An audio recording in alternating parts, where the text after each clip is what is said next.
meeting of full council.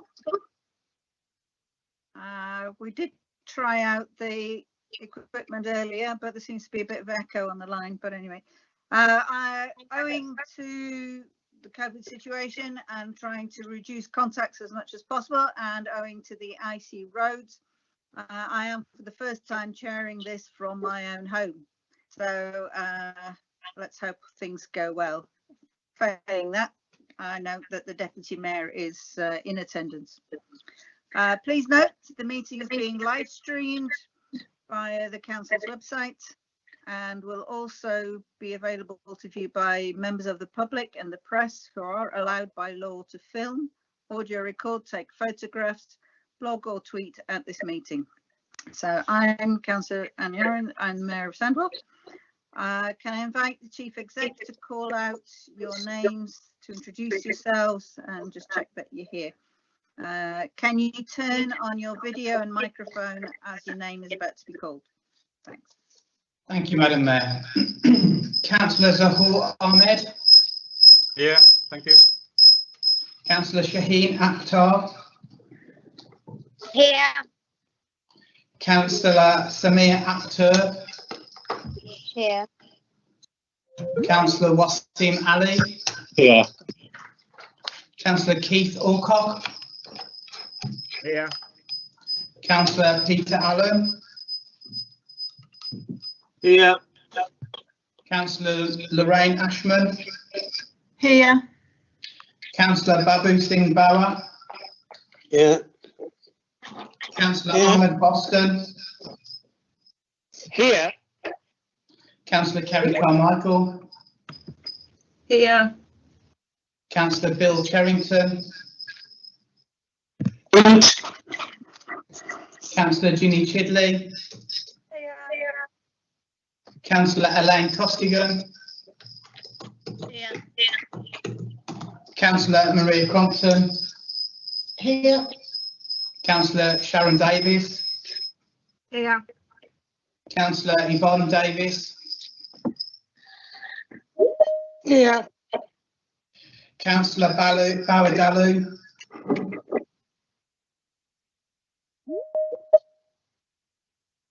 Councillor Dalu. Can you hear me? Yes, thank you, Councillor. Yeah. I'm here. Councillor Susan Downing.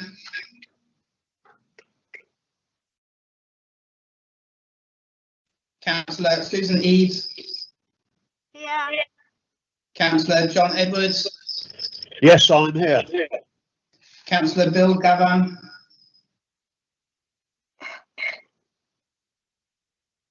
Councillor Gavin. Councillor Elaine Giles. Here. Councillor Elizabeth Giles. Here. Councillor Luke Giles. Evening, everybody. I'm here. Thank you. Councillor Gerdish Gill. Present. Councillor Manjit Gill. Here. Councillor Simon Hackett. Here. Councillor Joanne Hadley. Here. Councillor Suzanne Hartwell. Here. Councillor Sandra Hevican. Here. Councillor Linda Horton. Here. Councillor Pam Hughes.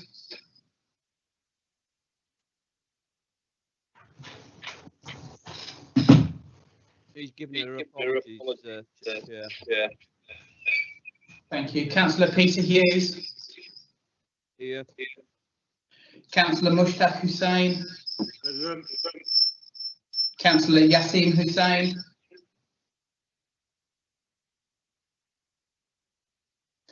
Councillor Zahir Hussain.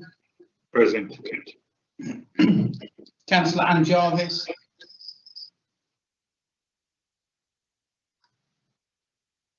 Here. Councillor Ian Jones. Here. Councillor Olwyn Jones. Here.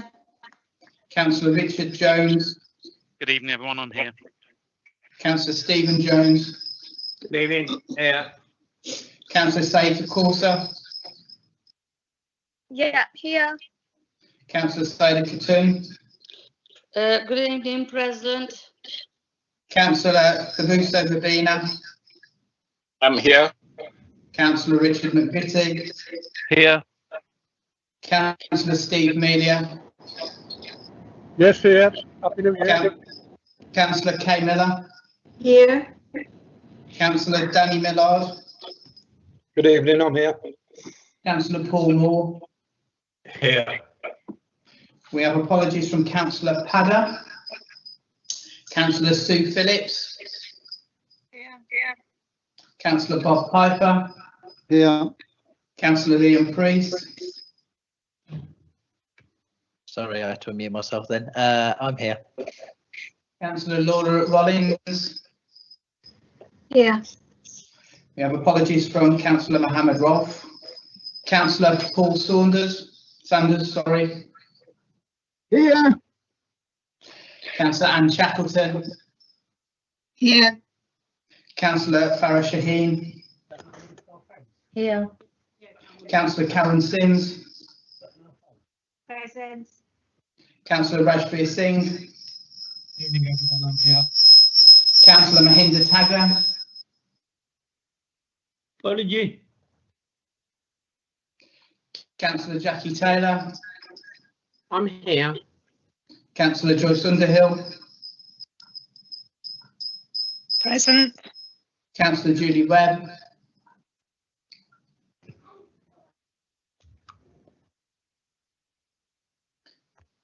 Councillor Caroline White, Yes, I'm here. Councillor Christopher Worsley. Here. Thank you, Madam Mayor. As apology from Councillor Mahinda Tagga. Yes, thank you, Councillor. Thank you.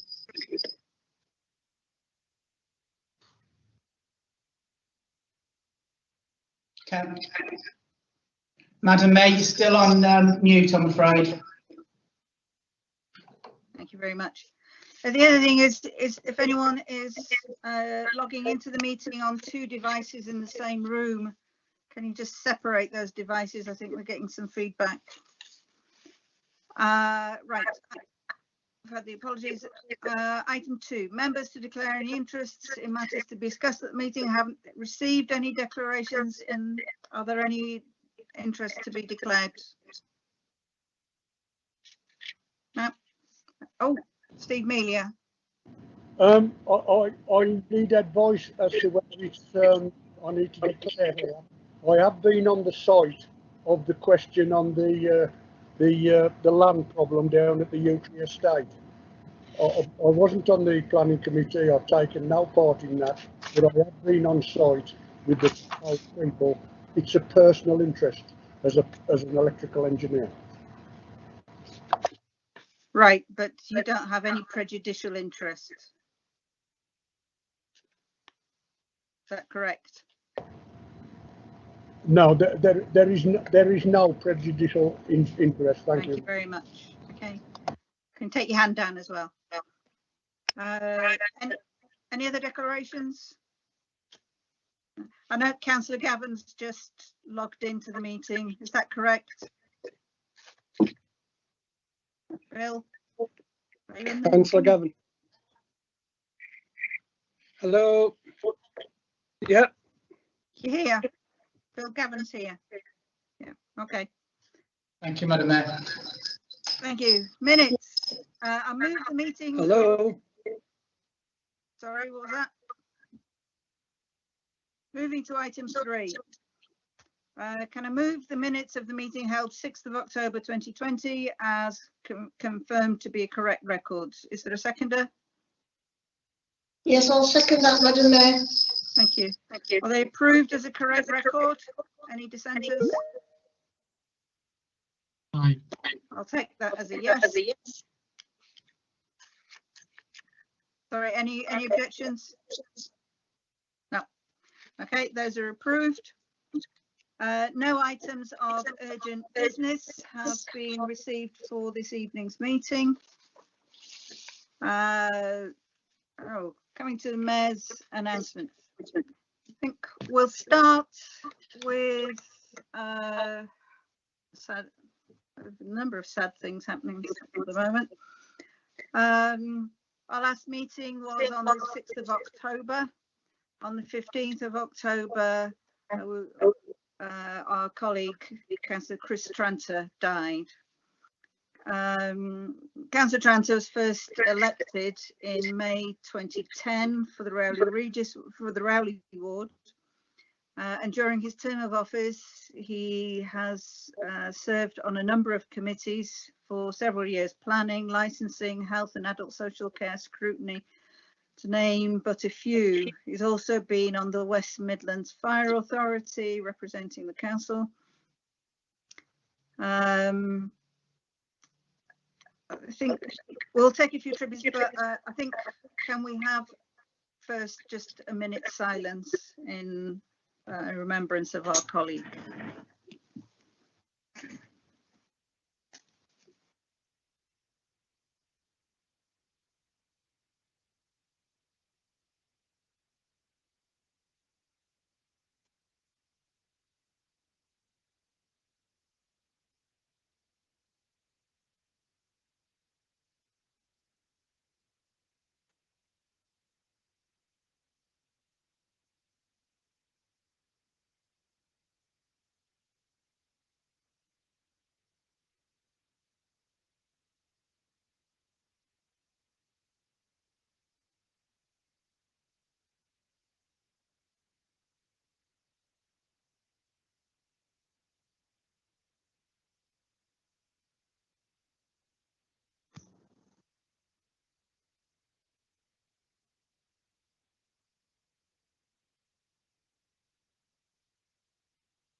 Thank you very much.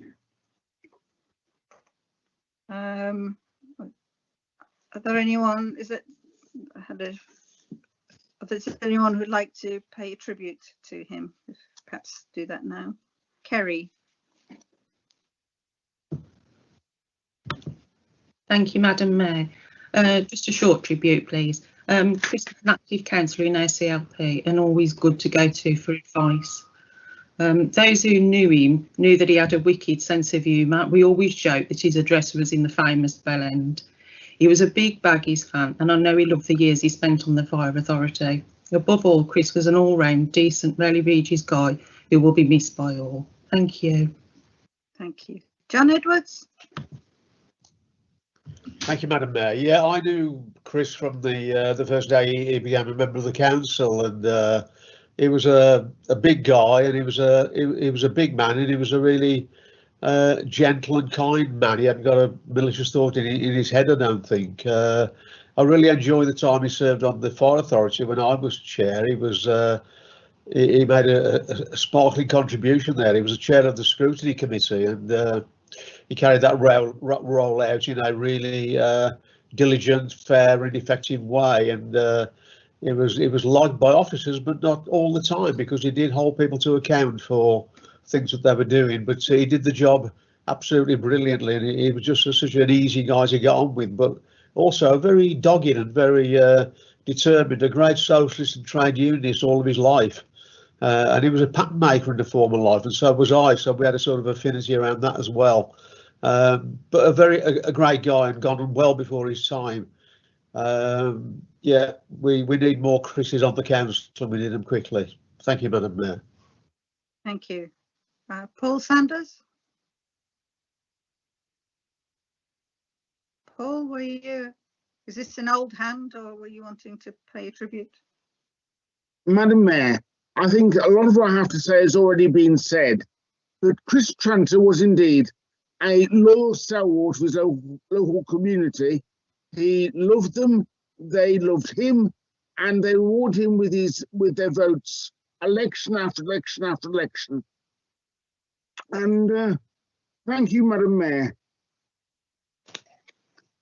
Thank you. Yeah, it's always difficult to summarise someone's life, but yes, a colleague who was very dedicated to his cause, to his ward, an example to us all, and will be much missed. Moving on now. Thanks. Since October, COVID has been reaping a dreadful toll on our society. Numbers today nationally have shown that over 100,000 people have died in COVID-related deaths. I've had a number of members say how grateful we are to all our NHS workers, and I'm sure on behalf of all of you can pass on the thanks of all members to our NHS workers who are fighting so hard to try and keep the service going and to make people better, and indeed to all our frontline staff. Other things that have happened, well, it's been difficult because we can't do engagements. In November, we had the virtual Festival of Remembrance, which was well received on our social media platforms. I laid a wreath at each of the 6 town memorials, one in each town, and there was a much reduced service at the memorial in West Bromwich. So that was at Dartmouth Park. It was live streamed, followed by the pre-recorded wreath laying in the other towns.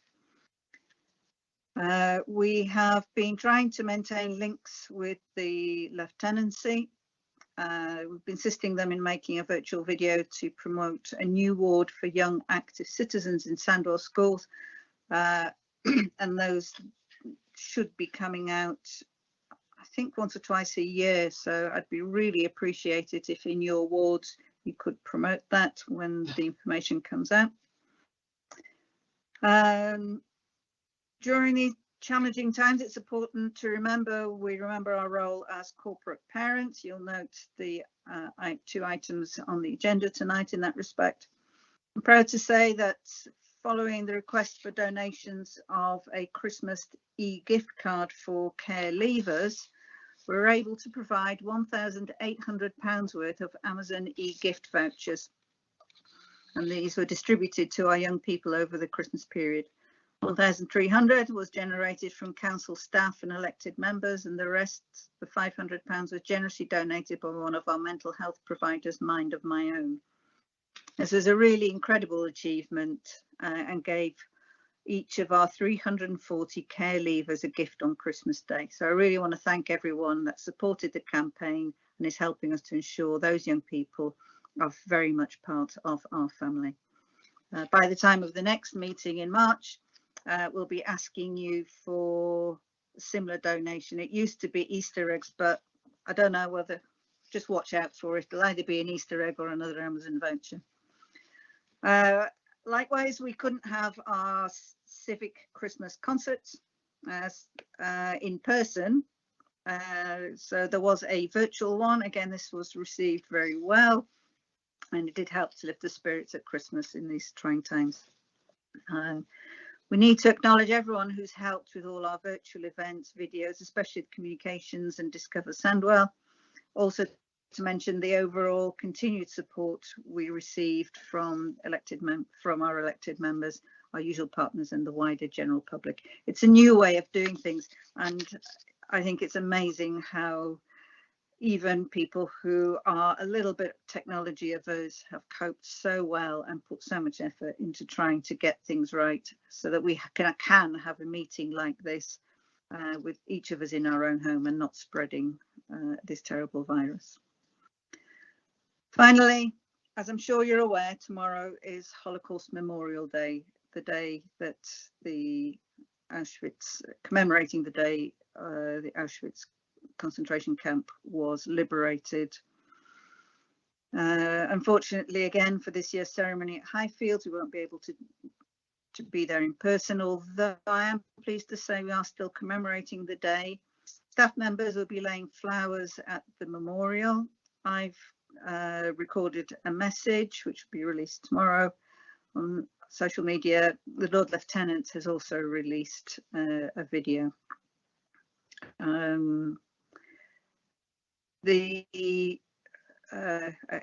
they'll be laying daffodils because those are the flowers most like the Jewish yellow star that Jewish people were forced to wear before they were locked up in ghettos and taken away. The Highfield House will also be lit up in purple, and that's the colour adopted by the Holocaust Memorial Trust. Just a few minutes, just one little statement. The Holocaust was the systematic, bureaucratic, state-sponsored persecution and murder of 6 million Jewish men, women and children by the Nazi regime and its collaborators between 1933 and 1945.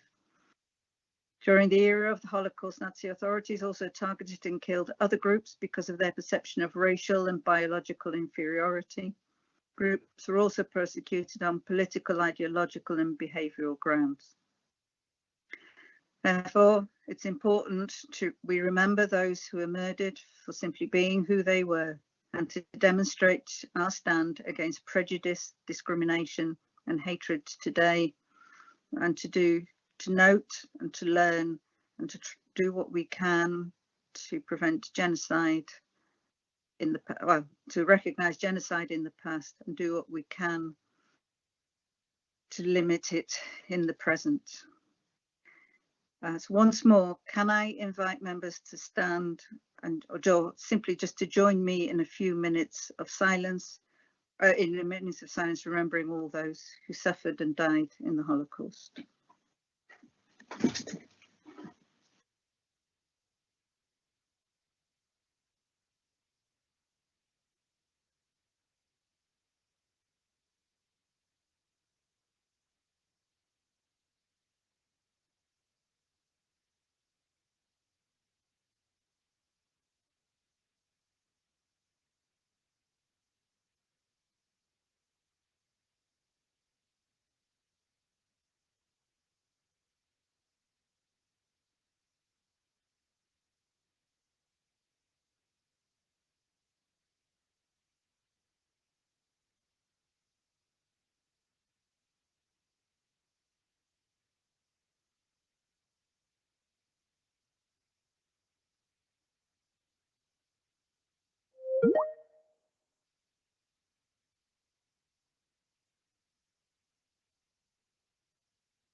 Thank you for your attention. Moving on, item 6, I'm not aware of any petitions being presented. Item number 7, COVID-19 update. Could I ask Deputy Leader Councillor Crumpton to introduce this item, please? Thank you, Madam Mayor.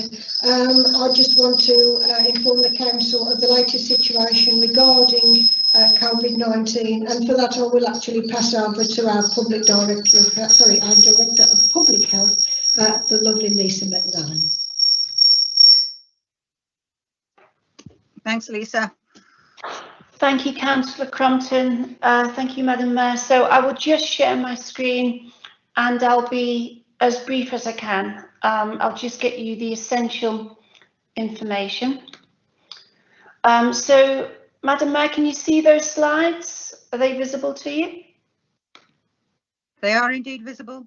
Lovely, thank you. So, the situation... Sorry, before we go any further, it says not to be shared. You do realise that we're live streamed. That's fine, absolutely. Everything we see in this presentation will be in the public domain, so that's just the front slide at the back. So what we have at the moment is best described, I suppose, as very high case rates, but falling slowly. So you can see a comparison of the last 2 weeks of full data. We were over 3,000 cases between the 6th and 12th of January, but the last full week of data has reduced down to 2,610. The very most recent data in today shows a further decrease to about 2,500 each week. So obviously what we have is still a very busy time. The new variant of the virus, B.1.1.7, which emerged first in Kent, as you know, in southeast England, and became prevalent in that area first, has now become very prevalent in the West Midlands. In Sandwell, my latest data suggests that it accounts for 78.4% of all positive cases in Sandwell. Now, you'll know two key characteristics of this new variant. We can think of it as an upgraded version of the virus. It's the same virus, but firstly, it's much more transmissible. Estimates are that between 50 to 70% more transmissible. So this virus is much easier to catch.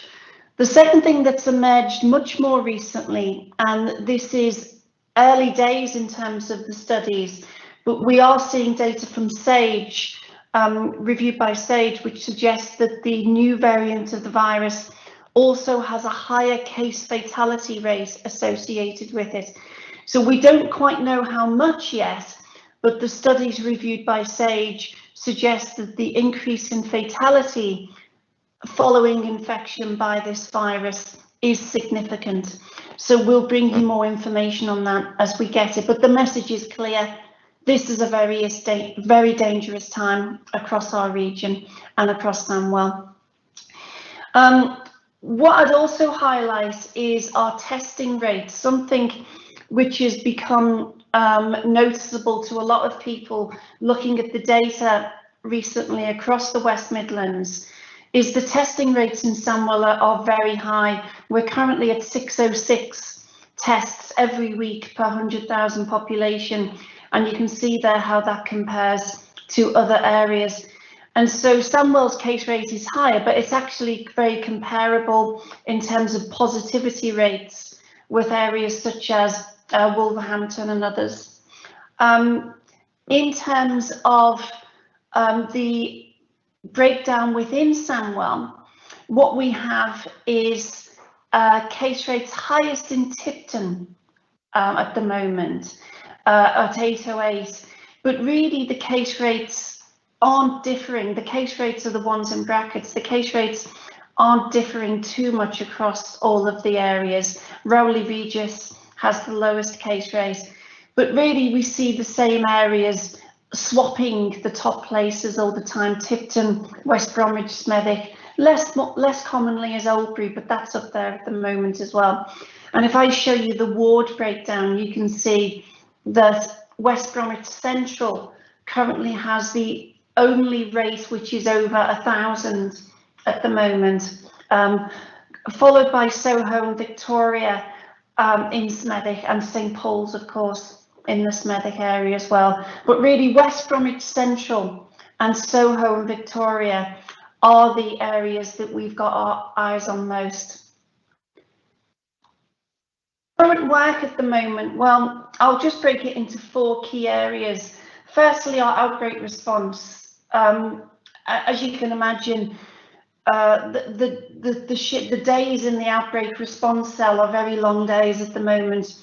We have a 7-day response, as you know, to outbreaks in care homes, schools, workplaces, anywhere else in the community. And the team, we're still very busy despite lockdown. And if I just show you some of the elements of our response, which are also incredibly busy, you can see that our testing, as you know, is at 606 per 100k. Contact tracing, 86% of new cases are being traced, 94% of contacts. So again, we're still doing very well with our contact tracing, and the 94% of contacts being successfully traced is I think the highest upper tier authority in the region. And vaccination, we have over 75% of over 80s vaccinated. Actually, it's more than that now, because that 75% figure was from a couple of days ago. We are working hard. Obviously, the NHS leads on the setup of vaccination sites where you go to have your vaccination, but we are supporting vaccination rollout in a number of ways. So firstly, we provide a lot of information and resources out into the community. We do that in a range of different languages and in a range of different formats, including videos made with some of our local community. We have just launched a community vaccination leaders program, which is essentially a way of utilising and harnessing trusted voices within the communities in Sandwell. And we're about to run our first training session for community vaccination leaders, and their role will be to volunteer essentially to advocate for vaccination with whomever they have influence with. So, for example, a number of our faith sector leaders will be training up as community vaccination leaders, and also some people who work very closely with our African Caribbean residents. And we would encourage any council members who would like to train up and volunteer as a community vaccination leader to get in touch, attend a training course. All vaccination leaders will receive close support from the public health team in relation to promoting vaccination uptake within key groups. To further support that work, we are also offering vaccination uptake grants, public health funding administered through SCVO. We'll be offering voluntary sector groups small grants to be able to do anything really that they feel will enhance vaccination uptake within the groups in our community that they work with. And finally, we also have a new pilot with one of our primary care networks. It's Your Health Partnership, which, as many of you will know, is aligned with Sandwell and West Birmingham Hospital Trust. And we'll be doing some intensive work with them, testing new ways of pushing up vaccination uptake, including a dedicated telephone response service for people who are concerned about the vaccine and who maybe have missed a vaccination appointment for practical reasons. People in my Department of Public Health are going to be supporting people to take up the vaccine who are otherwise having either fears and concerns about doing so or having practical barriers against doing so. So I will go back to the main screen, Madam Mayor, and hand back to you. Okay. Thank you very much. I'll open the matter to debate. Are there any questions? One question. John Edwards. Thanks, Madam Mayor. I wonder if the Director of Public Health could give us a professional view on the decision to delay the second vaccine injection from 3 weeks to 12 weeks, particularly in connection with the Pfizer visa. My concern is that that decision in its own may well lead to some lack of confidence in the vaccine process from people who believe that the first dose on its own will do little good. I don't believe that personally, but people may well believe that, and that may deter them from seeking vaccination in the first place. Thank you, Madam Mayor. Thank you, Councillor Edwards. It's a really important point, and certainly a question that has come into me and my team many times. So just on the science of this, what we can see from the data, and we directors of public health have regular meetings with CMO Chris Whitty, and there is data to suggest that the first vaccination dose, whether it be Pfizer or the Oxford AstraZeneca vaccine, does produce a significant amount of the total immunity that's conferred from both doses. So that first dose does give a very important, significant boost to our immune response. And of course, what spreading out the doses does is firstly allows more people to have that first dose. So we're getting a good significant amount of immunity into more people, arguably twice as many people. And secondly, there is some evidence to suggest, certainly in the case of the AstraZeneca vaccine, that spacing out the dosages could even make the vaccine more effective. So overall, in terms of the science, I think it is a very logical move. But as you pointed out, there are some real concerns, and I think we need to look at how this is being communicated. Certainly what we've done in our promotional material, in our video conferences and meetings with the community, is we've been talking about this, and it's one thing that's actually going to be addressed in our community vaccination leaders program so that people can explain this. So I think it's a logical move given where we are. The hospitals are absolutely under strain and we need to get some protection to as many people as we can. But I think the way it's communicated really needs to be stepped up and that clarity put into the process. Thank you, Lisa. Thank you. I'll just come in on that. I found it staggering, considering that when we're giving vaccines to babies, if they come in at 7 weeks and 6 days, we weren't allowed to give it. And then all of a sudden there's this amazing change. We can understand why, but it's still a theoretical, not a proven. But never mind. But there we go. Yeah, some more information would obviously be useful. Councillor Dalu. Thank you, Madam Mayor. It's only a comment, not a question. Yeah. I was asked by a friend of mine to go on a local TV station. Yeah, I couldn't have to accept his request.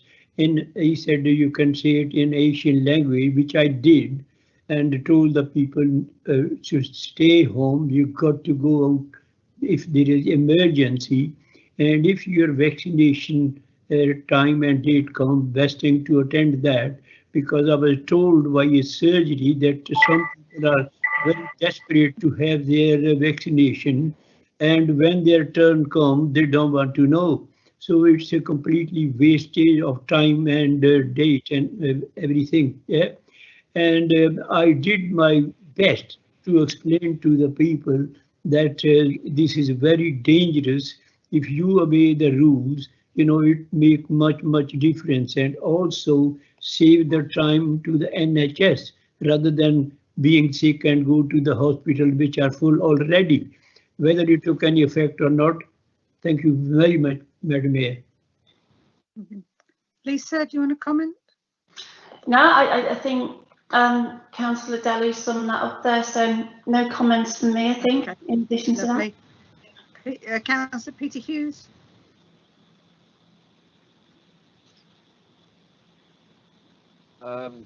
Lisa, first of all, I'd really like to thank you for the full commitment that you're giving to this terrible pandemic we're having to deal with, and also that of your staff. You and your staff must be working 7 days a week, and you're to be commended for that. The point I was going to make is that the one thing that stands out from your presentation is that the testing and tracing that you put it in place quite a few months ago now has actually proven that dealing with this at a local level has really been the way to deal with it, where there's been millions wasted on a centralised system. You actually got criticism from a local leader, which was totally unwarranted. And what you've proven actually is Sandwell has led the way in this. And in the past few weeks, the House of Lords have conducting a select committee relating to how the government is reacting to various emergency issues, and obviously the pandemic is one of those. This is surely a case in point where local is best, and Sandwell in this particular instance can say that they've led the way in it and should be reporting back in that fashion as well. Thank you. Thanks, Councillor Hughes. Yeah, so I think it is something we can be proud of. as you said, it was a controversial decision, but I've always had great support from my managers and councillors at Sandwell to lead the way and try new things. Contact tracing in council teams now, of course, is commonplace, and just about every council in the country now has developed their own contact tracing service, and indeed we did train up a number of other council teams in how we did it. And to be fair to the government, they have now recognised the work of Sandwell Council on this and have praised it as an area of good practice. So obviously you're going to get a little argument from me, but I think it says for me something about Sandwell. We have a diverse, forward-looking community that are always willing to and keen to get on board with new things. And we're seeing that now with the vaccination. So we're going to see if we can innovate with the vaccination uptake work, just as we innovated with contact tracing. Thank you. Well done. Yeah, credit where credit's due. Councillor Bostan. Thank you very much indeed, Madam Mayor, and I echo the sentiments of my friend Councillor Hughes in admiration and gratitude to all of our key worker heroes. But a quick question for the Deputy Leader, if I may. I've had a number of constituents contact me who have been invited to vaccination appointments, but because of the sheer distance from their home to that appointment, they're unable to get to it.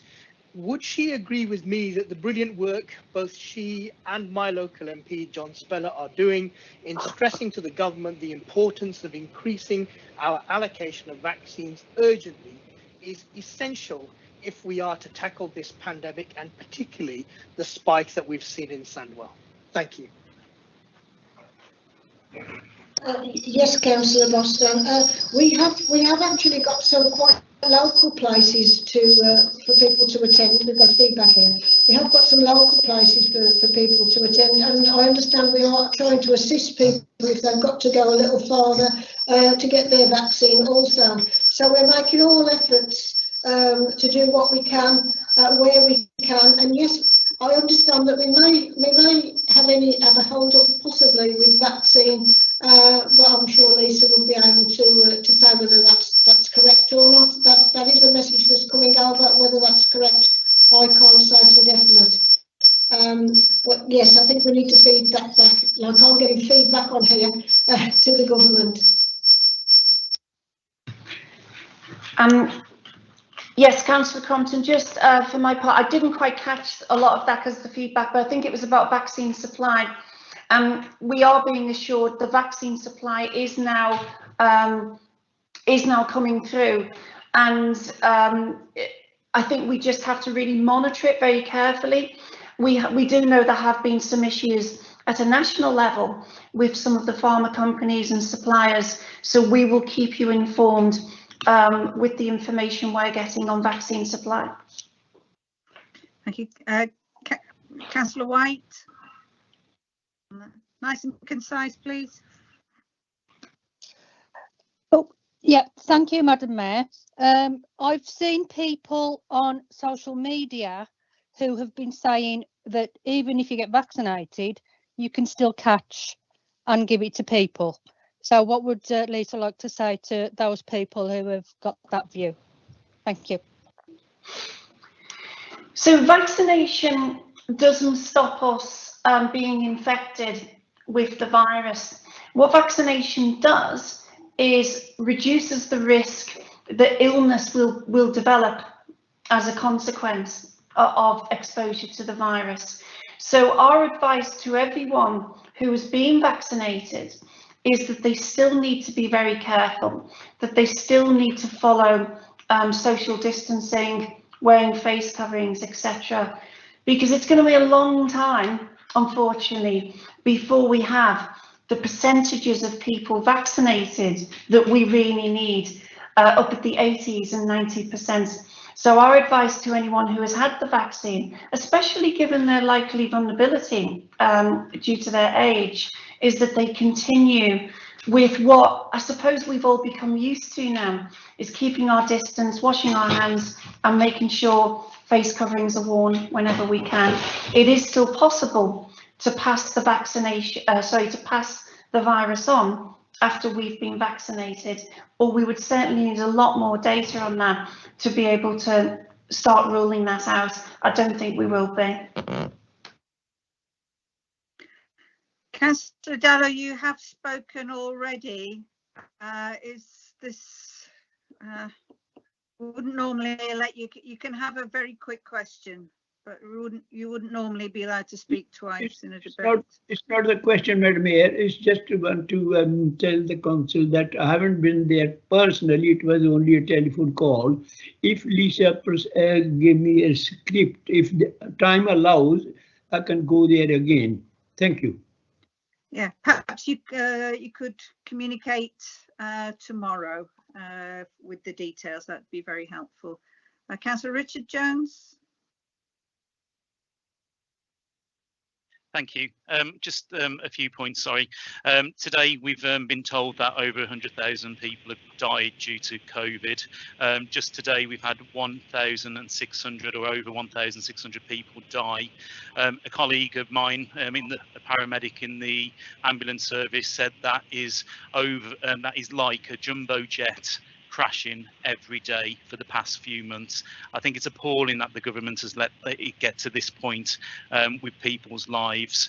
I'd just like to testify that I did my shift yesterday as a paramedic, and hospitals are full at the moment of COVID patients. We are waiting in ambulances outside for up to 4-5 hours to take the patients in to be treated. It is really, really dire out there at the moment, and I just want people to remember that even though they've been vaccinated, you know, they can still pass it on to other people.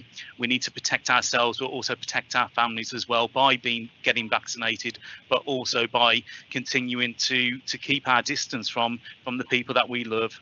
But thank you very much, Lisa, for your continued work. It's excellent.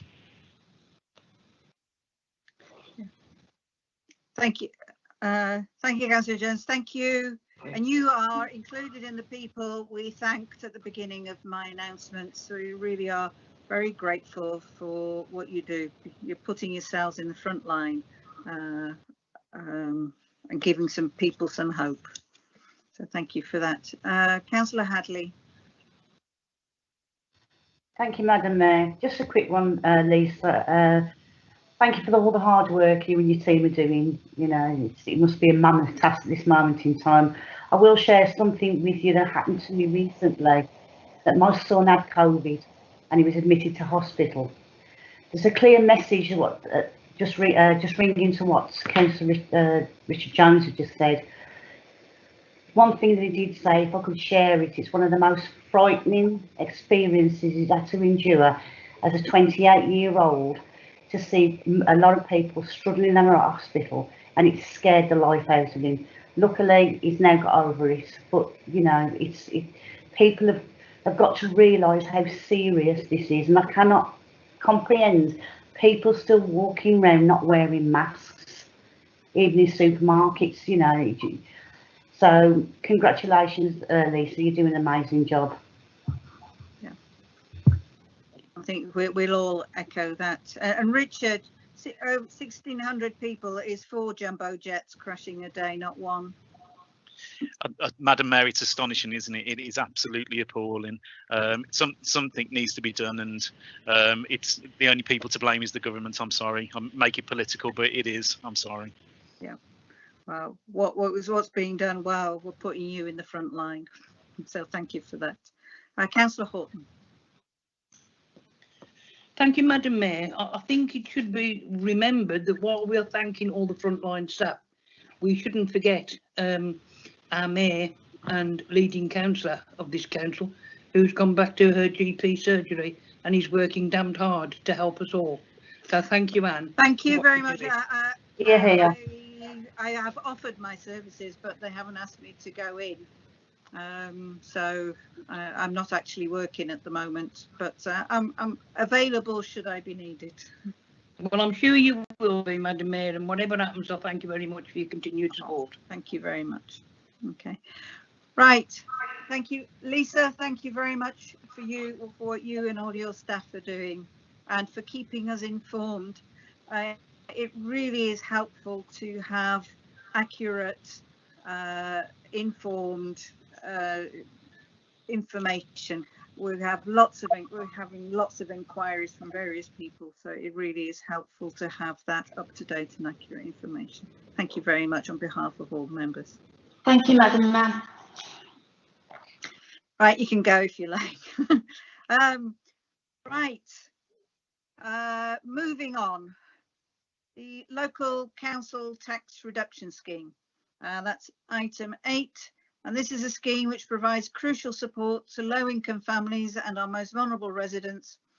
It's based on income bands, and residents on very low incomes can continue to receive 100% support. Sandwell is the only council in the West Midlands to provide 100% support, and one of only very few nationally. So I think we can be rightly pleased with ourselves. It makes no sense to take money away from people who have very little already. Can I invite Councillor Ali to present the report? And I'm sure you've read the 128-page document in detail, all of you. Councillor Ali, do you want to present the report? Thank you, Madam Mayor. I was just going to pause for a second. I wonder if you were going to take the item agenda. I think you've perfectly put it together. But yeah, but you're absolutely correct. This is a scheme that we introduced 2 years ago. And it's been operating for 2 years, and it's provided so much support for so many people. One thing I'm very proud of, and this council should be proud of, is the fact that we are still the only council in the Midlands still offering the support at 100%. And now is a time more than ever, during the most difficult times, people are going through redundancy, loss of jobs. This is a time where this kind of support really comes into hand, and it is providing so many people with support in relation to their council tax. We only apologise and hoping that we would come back with a view in which to support people further. But I think at this point, this is a phenomenal scheme, and I urge Council today to approve it because so many people are relying on it. And again, I thank you for your support over the many years that we've been able to deliver this. Okay. Can Councillor Crompton, are you have a seconder? So thanks. Yes, yeah, I'll quite happily. I don't know where this feedback's coming from. I'll quite happily second that report, and I think we do a phenomenal job for our residents with this, because as Councillor Ali has said, we have a large number of residents that may well be struggling, and this helps them out. So I will more than happily second that motion. Thank you. Thank you. Can I open the matter for debate? Councillor Singh. Thank you, Madam Mayor.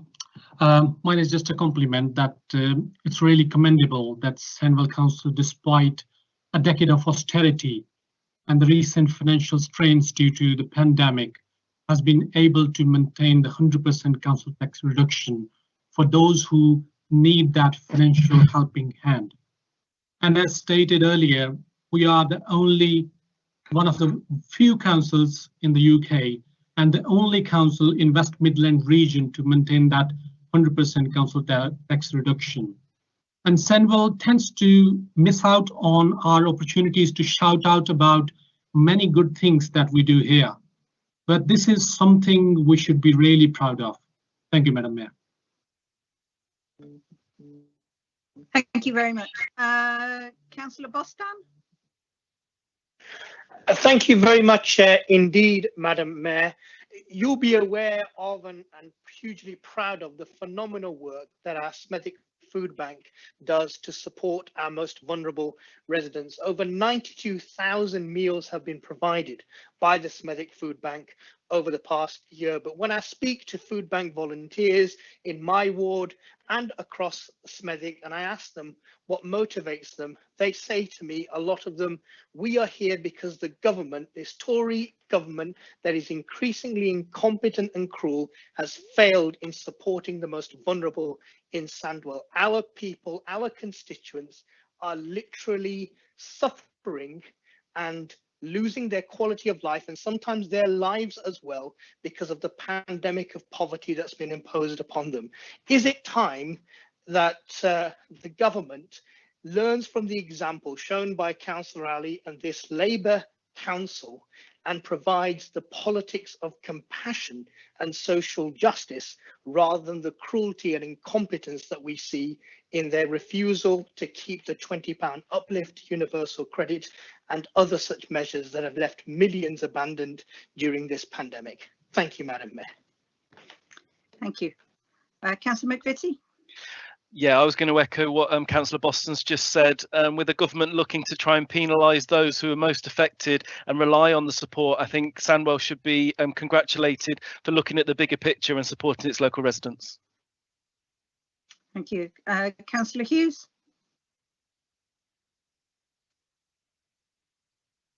Pete Hughes? Yeah.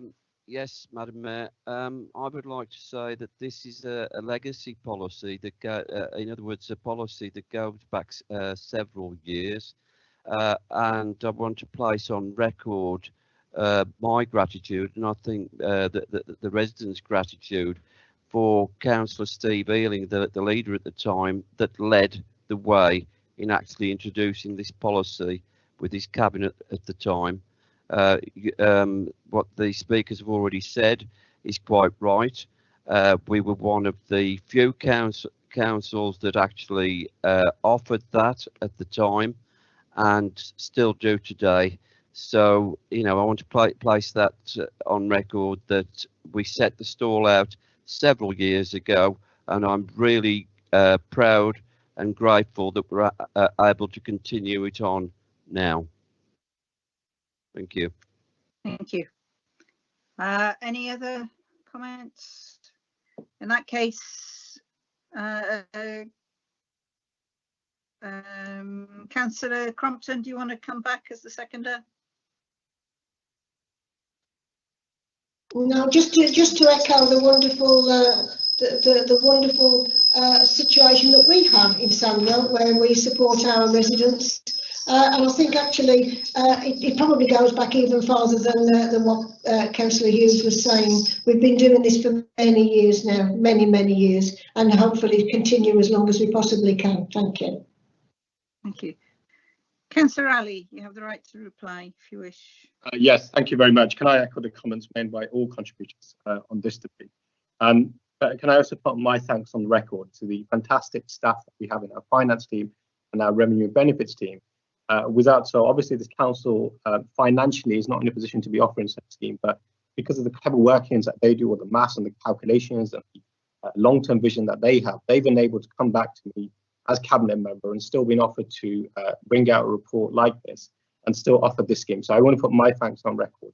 The brilliant staff that we have in our finance and revenue benefits team, who are doing all the magic behind the scenes that I don't understand, but they clearly have a very good grasp of, and to be able to recommend this policy moving forward and to be able to continue it for a further year. So many thanks to them.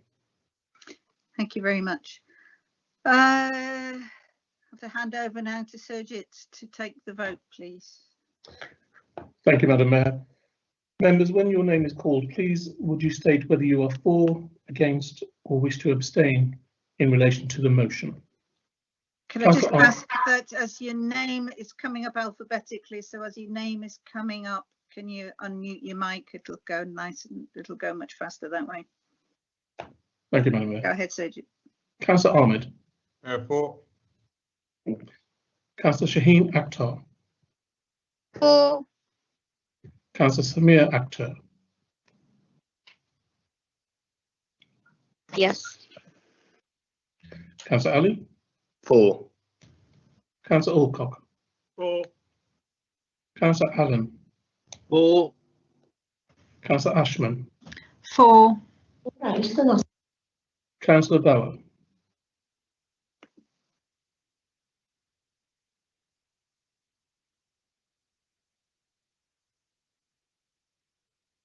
Councillor Bamboo Singh Bauer.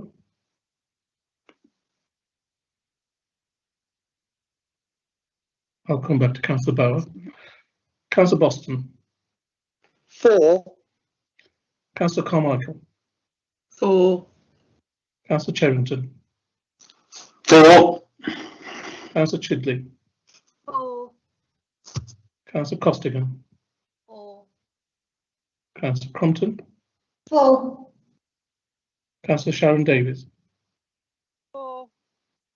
Councillor Yvonne Davies. 4. Councillor Dalu. 4. Yeah. Councillor Downing. 4. Councillor Eves. 4. Councillor Edwards. 4. Councillor Gavan.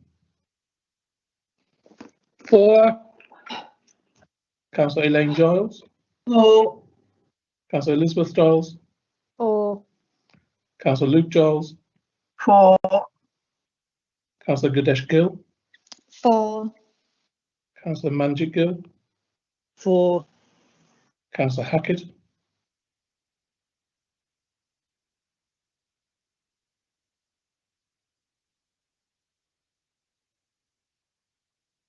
I'll come back to Councillor Hackett. Councillor Hadley.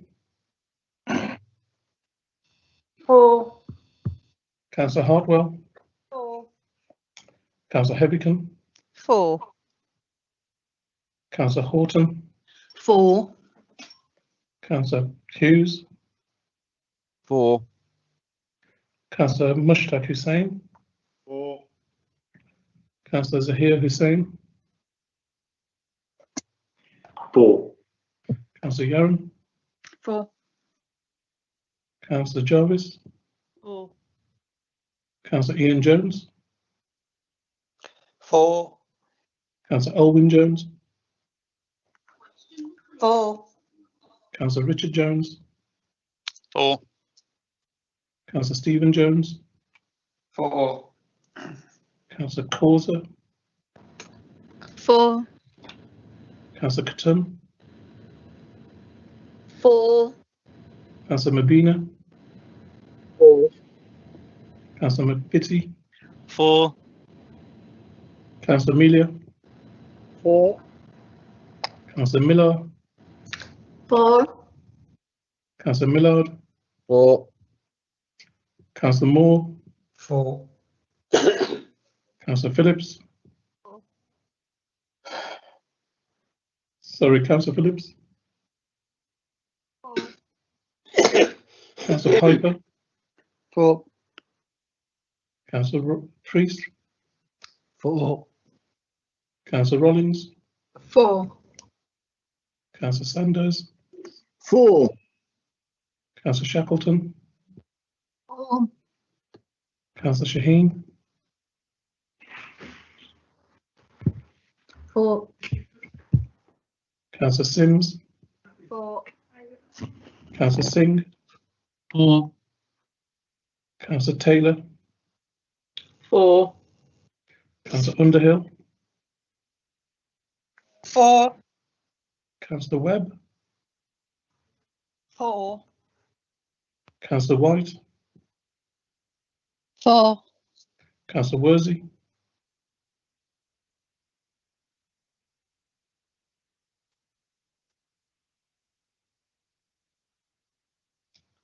Councillor Worsey. Councillor Bauer. 4 against or abstain.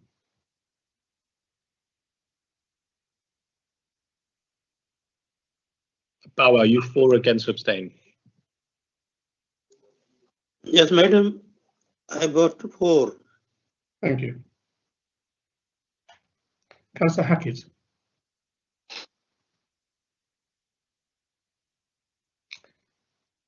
Councillor Worsey.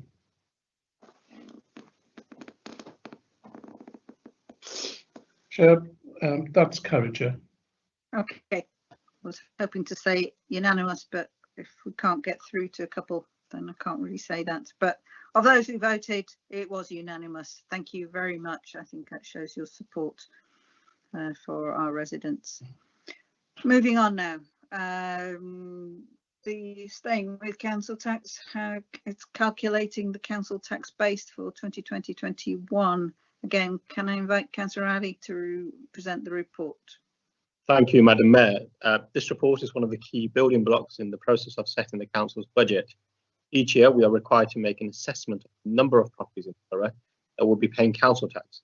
After taking into account of discounts and exemptions, we then have to convert that number into equivalent number of Band D properties. This is known as the council tax base. I'm recommending that the number of Band D equivalent properties for 21-2022 is set at 74,387.79 for next year. When calculating the base, we usually measure a 99% collection rate, as we know that is ultimately achievable. However, next year will be a tough year for our residents, and to allow for this, we have assumed a 98% collection rate when calculating the base for 21-2022. This is a drop of 1%. The council tax base is lower than we had anticipated. Thank you very much. Thank you. Do we have a seconder? Yes, I'll second that motion. Thank you. Thank you very much. I can open the matter for debate. Does anyone have any wish to comment or ask a question? No. Councillor Crompton, did you want to add anything? No, I'm fine, thank you. Councillor Ali? No, just want to say that obviously our team do a fantastic job in showing that we get 100% rate in council tax collection. But given the circumstances that we're in with this particular year, we are anticipating a 1% drop. But we encourage all council taxpayers that if they are receiving any difficulties, to obviously use our generous reduction schemes and just get in contact with the council if you're having any difficulties at all, or if you're in arrears, to get into contact with the council as soon as possible. We have very generous schemes to help you to ensure that we can sort a way out forward. So I just wanted to put that on record. Thank you very much. And yes, I join you in congratulating our officers. In fact, our collection rate is absolutely excellent, despite everything that is at the moment. So thank you very much. Sergit, can I hand over to you for the vote again? Again, Thank you. same again. As your name's coming up, can you unmute yourself? Thank you, Madam Mayor. Members, when your name is called, please would you state whether you are for, against, or wish to abstain in respect of the motion. Councillor Ahmed. For. Councillor Shaheen Akhtar. For. Councillor Samir Akhtar. For. Councillor Ali. For. Councillor Alcock. For. Councillor Allen. For. Councillor Ashman. For. Councillor Babu Singh Bawa. For. Councillor Boston. Councillor Boston. For. Councillor Carmichael.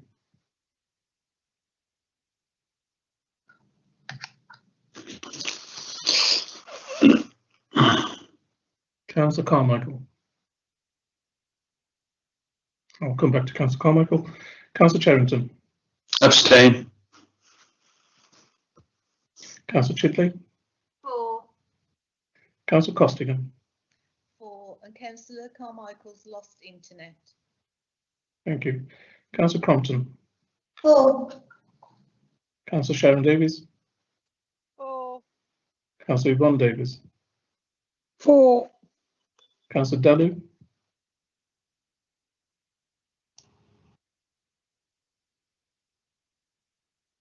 For. Councillor Downing. For. Councillor Eves. For. Councillor Edwards. For. Councillor Gavan. For. Councillor Elaine Giles. For. Councillor Elizabeth Giles. For. Councillor Luke Giles. For. Councillor Gadesh Gill. For. Councillor Manjit Gill. For. Councillor Hackett, I'm not sure whether he's still in attendance. Councillor Hackett. Councillor Hadley. For. Councillor Hartwell.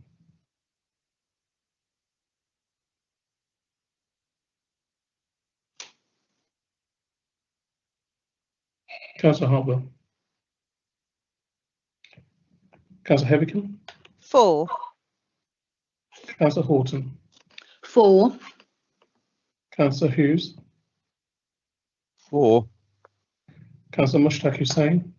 For. Councillor Zahir Hussain. For. Councillor Ujaran. For. Councillor Jarvis. For. Councillor Ian Jones. For. Councillor Alwyn Jones. For. Councillor Richard Jones. For. Councillor Stephen Jones. For. Councillor Causa. For. Councillor Katun. For. Councillor Mabina. For. Councillor McVitie. For.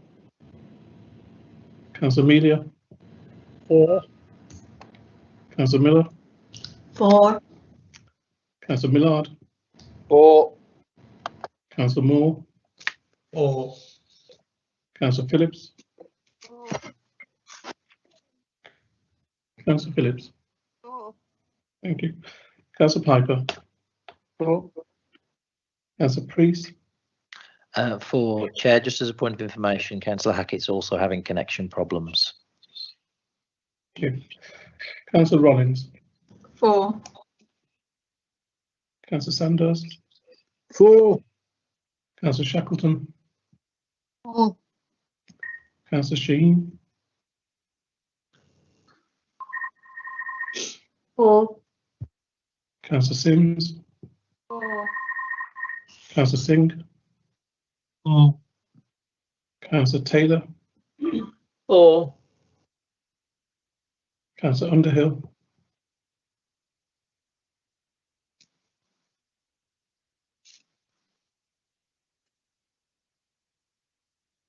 Councillor Underhill. For. Councillor Webb. For. Councillor White. For. Councillor Worsey. Chair, I believe Councillor Hartwell has managed to rejoin. Councillor Hartwell. For. That's carried, Chair. Thank you very much. Right, moving on. Item 10, proposal to depart from the local plan. And this is proposal to depart from the local plan in respect of the former Toys R Us site, Wolverhampton Road, Albury. Councillor Millard, you'd like to introduce this item. Thank you, Madam Mayor. This report seeks authority to allow a departure to the local development plan in respect of a planning application for the demolition of the existing entrances to the Toys R Us unit and division of the existing retail unit into 2 units, and also a construction of a 3rd unit for leisure use, and the creation of a standalone drive-through unit. The purpose of the report is to discuss the departure only. We can't rerun the full planning application, as this has already been through the committee process.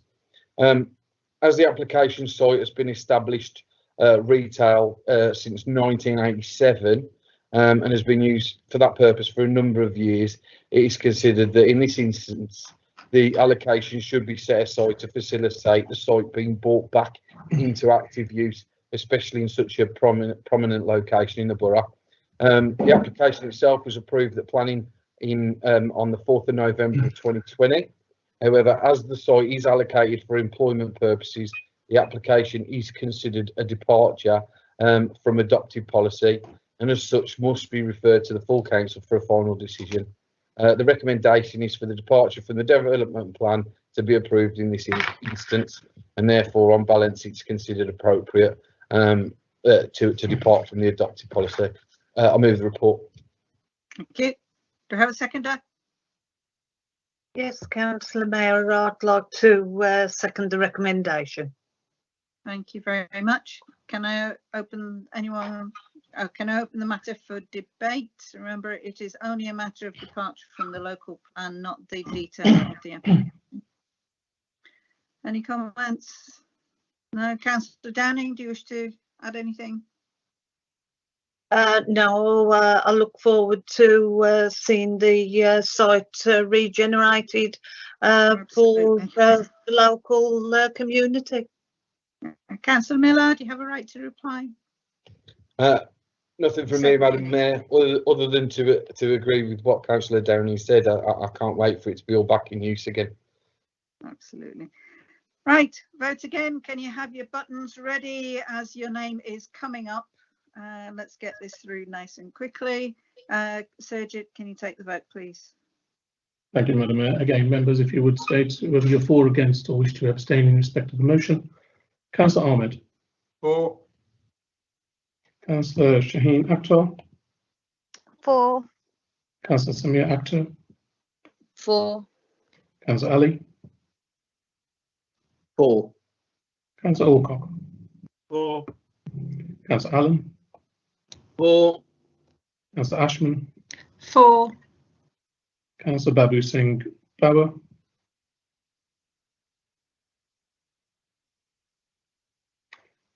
You just need to turn your mic on, Councillor Bauer.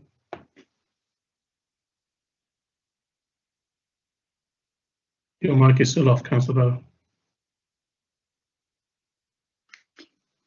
Councillor Bauer, can you turn your microphone on, please? Turn your microphone on. Microphone is still off. We can't turn it on for you. No. I'll come back to Councillor Bauer to bring up. He's done it. That's it. For, please. Thank you. Councillor Boston. For. Councillor Carmichael.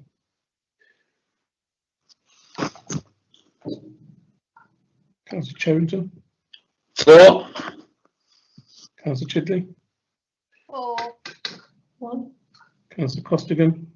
For.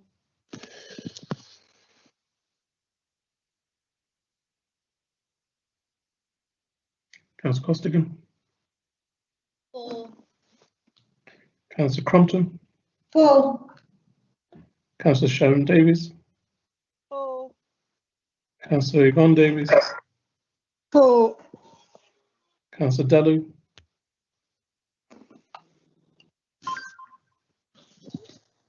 For. Councillor Downing. For. Councillor Eves. For. Councillor Edwards. For. Councillor Gavan. For. Councillor Elaine Giles. For. Councillor Elizabeth Giles. For. Councillor Luke Giles. For. Councillor Gadesh Gill. For. Councillor Manjit Gill. For. Councillor Simon Hackett.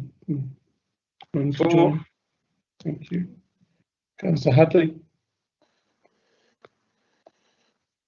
For. Councillor Hartwell. For. Councillor Hevican. For. Councillor Horton. For. Councillor Hughes. For. Councillor Mushtaq Hussain. For. I understand Councillor Yassine Hussain has joined the meeting. Yes, I am. Councillor Hussain. Yassine Hussain. For.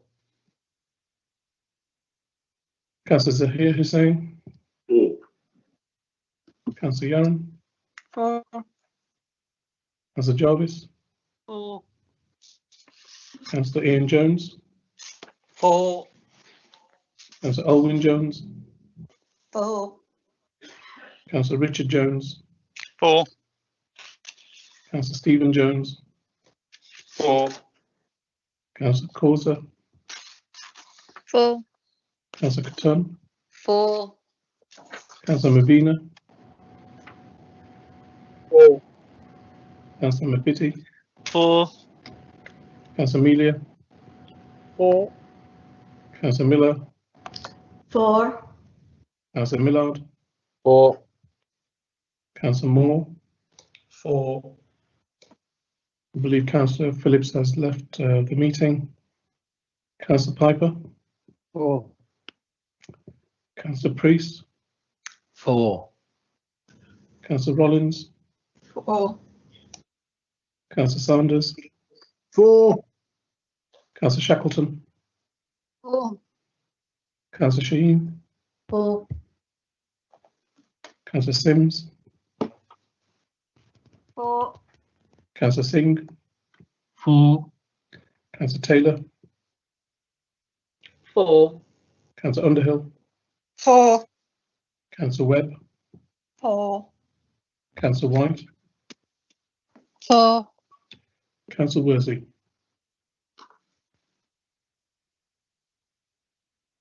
That's carried, Chair. Thank you very much indeed. And to the next application, item 10B. And again, it's a proposal to depart from the local plan in respect of land off Painswick Close, Woodruff Way, Walsall. This is for the proposed construction operation of a 49.9 megawatt battery storage facility, fencing and the access road. Again, it is just the principle of departure from the local plan, not the detail of the application. Again, Councillor Millard, do you want to introduce the matter concisely? Thank you, Madam Mayor. As Madam Mayor stated, this is again another departure from the plan. I promise you, there's only one more after this. It's a planning application for the construction of a 49.9 megawatt battery storage facility, including fencing and site access road on land off Painswick Close and Woodruff Way, Walsall. And as stated, it's about discussing the departure only, and we can't go through the planning process again. Yes, so the planning committee took place on the 9th of December, and the site is allocated as green belt. Therefore, we have to consider it a departure. The recommendation is for the departure from the development plan. Improved this instant. Planning permission was granted, and under that requirement was that if there were any trees lost during the build, then those trees would be replaced. So what we're doing is we're protecting our trees again, which is what we like to do in Sandwell. The proposed development is obviously on the greenbelt land, but it's bounded by the M6 motorway to the south, a canal to the east, and the electricity distribution site to the west, with some residential properties off to the north. It is considered that this loss of this small area of greenbelt, particularly in this location, would not have any detrimental impact to the local area. So on the balance, it's considered appropriate to depart from the policy on this occasion. I move the report. Thank you. Is there a seconder? Yes, Madam Mayor, I'd like to second the recommendation. Thank you. Can I open the matter for debate? Start with Councillor Hughes, Peter Hughes. First of all, I would like to say, Madam Mayor, that I'm not going to show my photograph, as it's already been used without my permission on social media with mocking comments attached, so it won't be shared at the moment. But in relation to this particular application, Councillor Millard, Sandwell is probably, in terms of green belt, is probably we've got the least green belt than many of our neighbours, who obviously back onto countryside. And I'm sure that you yourself in years gone by have actually made comment about loss of green belt in relation to applications like this. Now, bearing in mind, and I can see the benefits attached to the actual development and the green credentials it has.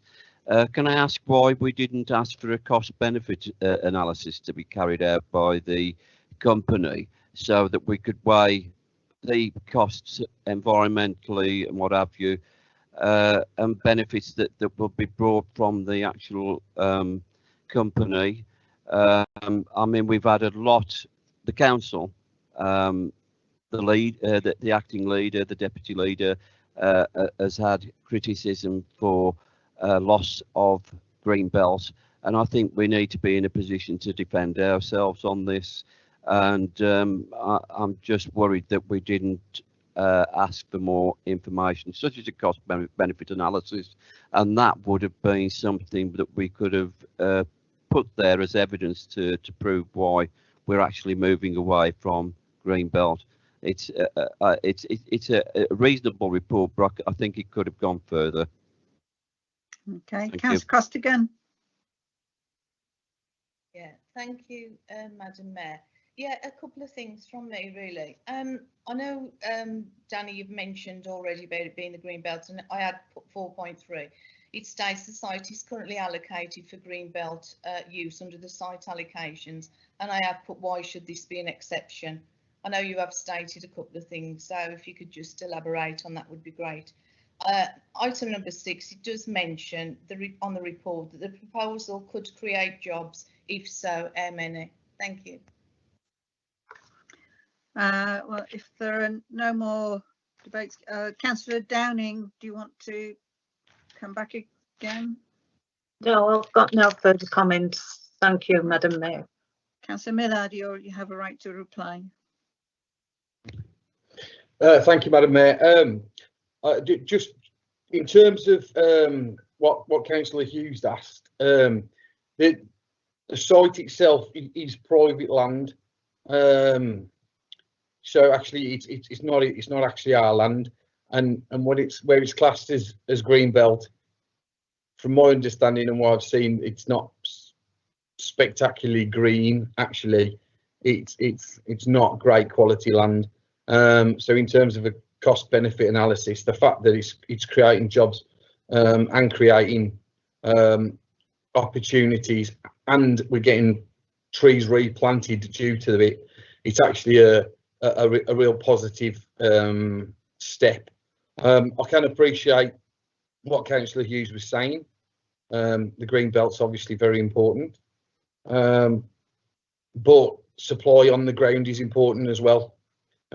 What we do need the electrics, we do need the jobs, we do need the electric, and actually the long-term benefits to Sandwell are really positive. Where this land is based, it's not likely to be used as a park, it's not likely to be used as a really utilised green space like the excellent green spaces that we do have in Sandwell. So, and the fact that it's not ours, it's not open to the public, so actually it makes a lot of sense for us to do it this way. In terms of Councillor Costigan's question, jobs wise, I wish I could give you an answer, but what I can do is I can find out the answer to that question, and I'm quite happy to let you know once I do. Thank you, Madam Mayor. Thank you for the quality of the response, Councillor Millard. Thank you. You're welcome, Very Councillor much. Hughes. Again, Sergit, could you take the vote, please? Thank you, Madam Mayor. Again, members, if you would indicate when I call your name whether you are for or against, or whether you wish to abstain in respect of the motion. Councillor Ahmed. For. Councillor Shaheen Akhtar. For. Councillor Samir Akhtar. For. Councillor Ali. For. Councillor Alcock. For. Councillor Allen. For. Councillor Ashman. For. Councillor Babu Singh Bauer. For. Councillor Boston. For. Councillor Carmichael. Councillor Sherrington. For. Councillor Chidley. For. Councillor Costigan. Against. Councillor Maria Crompton. For. Councillor Sharon Davies. For. Councillor Yvonne Davies. For. Councillor Dalu.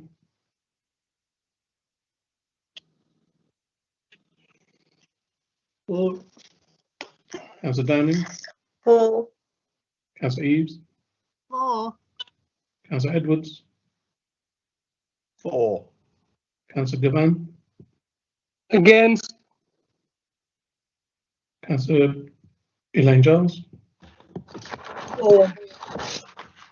Councillor Elizabeth Giles, 4. Councillor Luke Giles, Abstain. Councillor Gadesh Gill, 4. Councillor Manjit Gill, 4. Councillor Hackett,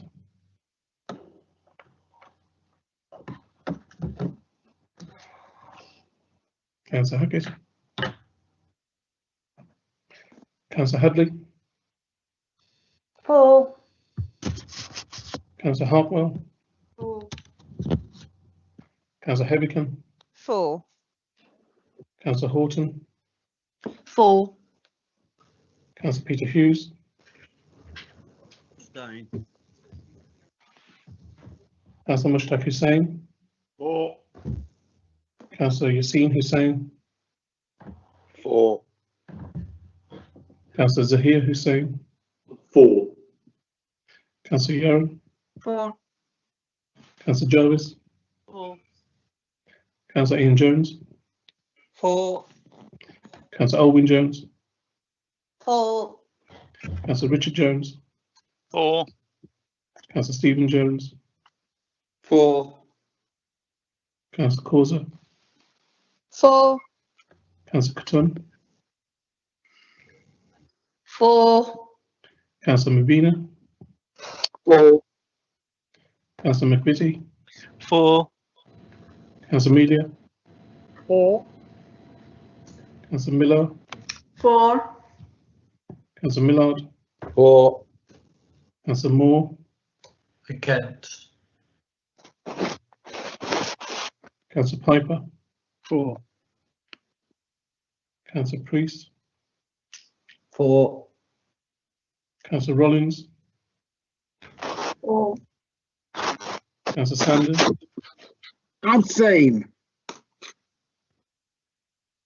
Councillor Shackleton, Abstain. Councillor Shaheen, 4. Councillor Sims, 4. Councillor Singh, 4. Councillor Taylor, 4.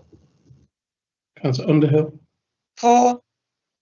Councillor Webb, Abstain.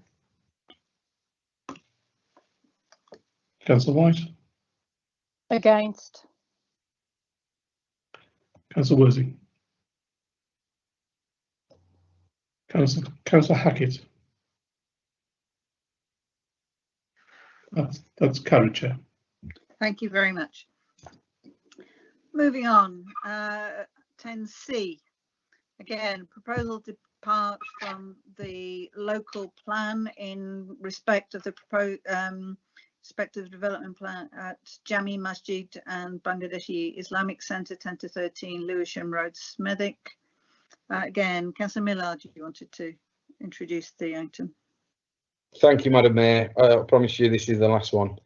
Most of the site forms part of the existing Jami Masjid and Bangladeshi Islamic Centre, comprising of 2 industrial units.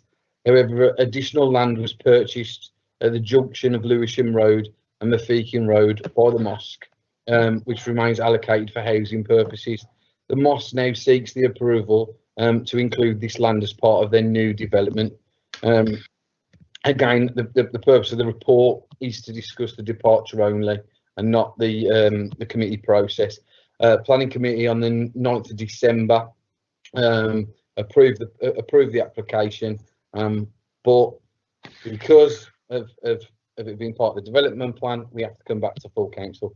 The existing mosque has been present on the site for over 30 years, and during the master planning for the redevelopment of the land surrounding the mosque, known as Brindley 2, the redevelopment of the mosque with the new building and community centre formed part of this largely residential-led master plan.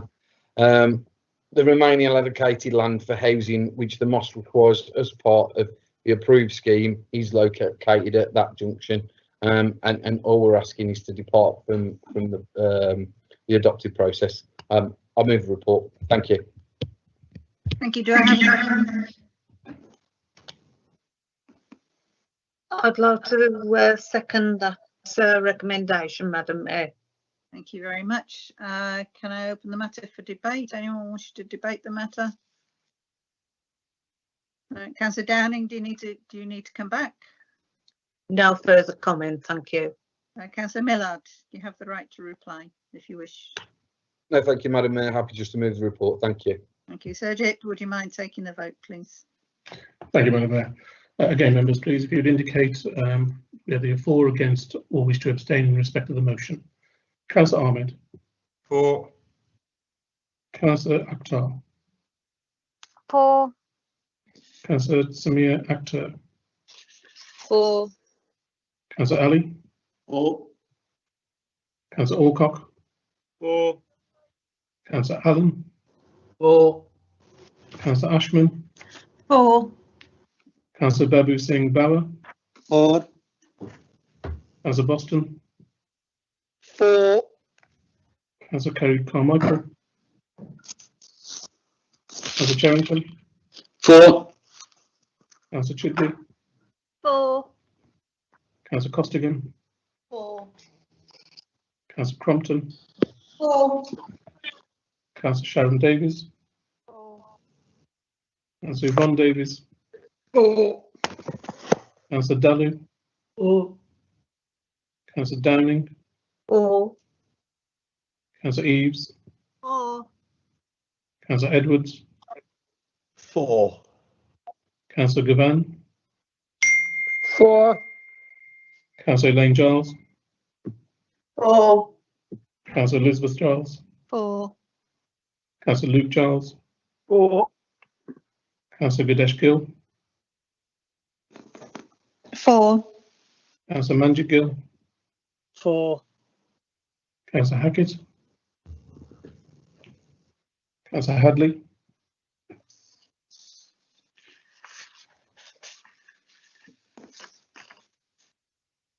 Councillor Hadley. Councillor Hartwell. For. Councillor Heavycombe. For. Councillor Horton. For. Councillor Hughes. For. Councillor Mushtaq Hussain. For. Councillor Yassine Hussain. For. Councillor Zahir Hussain. For. Councillor Yaron. For. Councillor Jarvis.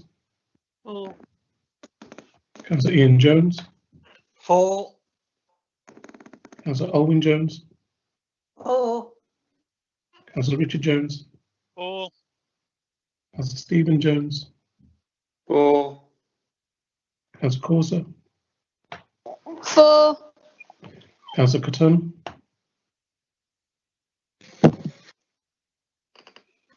For. Councillor Mabina. For. Councillor McVitie. For. Councillor Melia.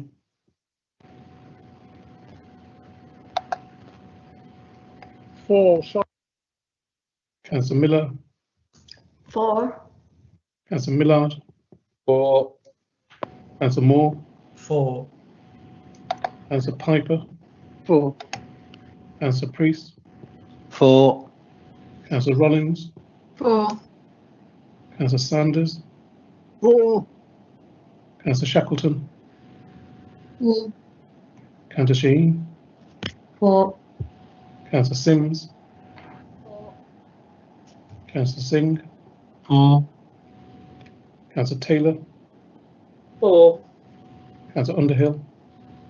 For. Councillor Webb. Abstain. Councillor White. For. Councillor Worsey. I believe Councillor Hadley has managed to rejoin. Councillor Hadley. For. That's carried, Chair. Thank you very much. Right, no more planning matters. Moving on, item 11, the 2019 to 20 Corporate Parenting Board Annual Report. We're asked to note the report, make any recommendations as necessary, and consider the amendments to the Corporate Parenting Board terms of reference. You can see the list of recommendations and the reasons for them. Can I invite Councillor Underhill, who's joined by Alicia Khan, who's chair of the Care Leavers Forum and co-chair of the Corporate Parenting Board. Can you present the report? Thanks, Joyce. Right, thank you. The annual report actually highlights the work done by the Corporate Parenting Board during September 2019 to August 2020. The report has feedback from young people, and the terms of reference of the board have been amended to reflect changes we made to the structure of our board meetings and work streams. There are 7 slides to show the council the work and achievements of the Corporate Parenting Board, and myself and Aisha are going to share the presentation. Our technical helper is Charlotte Moriarty, who actually is our Corporate Parenting Board coordinator, and I believe she's already started to share the screen. Yes. Right, Charlotte, if you want to go to slide 1. This one actually talks about the Corporate Parenting Pledge that was actually adopted based on the messages at the National Care Experience Conference in 2019. This is what we actually decided was the best way to actually consider the pledges. So they've actually been adopted and the strategy and action plan developed. We did have a recent Ofsted monitoring visit, and the inspectorate said that there is a good developing relationship between care leavers and the Corporate Parenting Board. Young people feel listened to and have influenced service delivery. Care leavers' engagement with the Corporate Parenting Board has a positive impact. We were quite happy to actually for that statement from Ofsted. Next slide, please.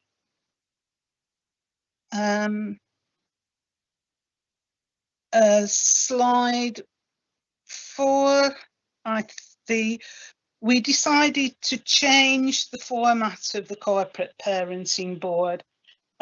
We actually alternate the sessions between business sessions and engagement sessions.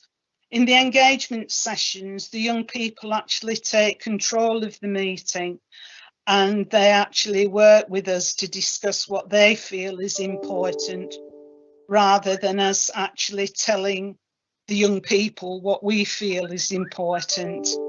And also the business sessions monitor the delivery of the plan and track any progress and improvements. Right, thank you. Thank you very much. Do I have a seconder? Madam Mayor, I'm happy to second that report. Thank you very much. I can open the matter for debate. Anyone wish to speak to the matter? Liam, Councillor Priest. Yes, thank you, Madam Mayor.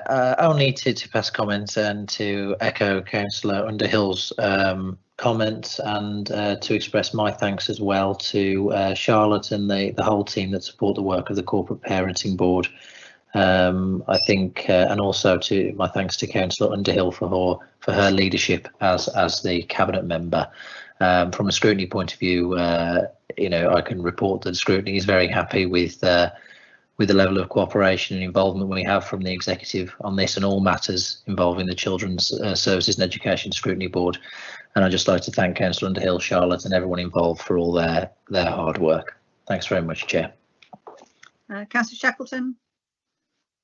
I would just like to say that this comes at an appropriate time, a relevant time, and I think it's also a reminder that it's so crucial to us, because we are all corporate parents. Thank you. Thank you. Anyone else? Can I just add? Madam Mayor, could Aisha's actually in the meeting and I think she wanted to say something. Yes, Aisha, please come in.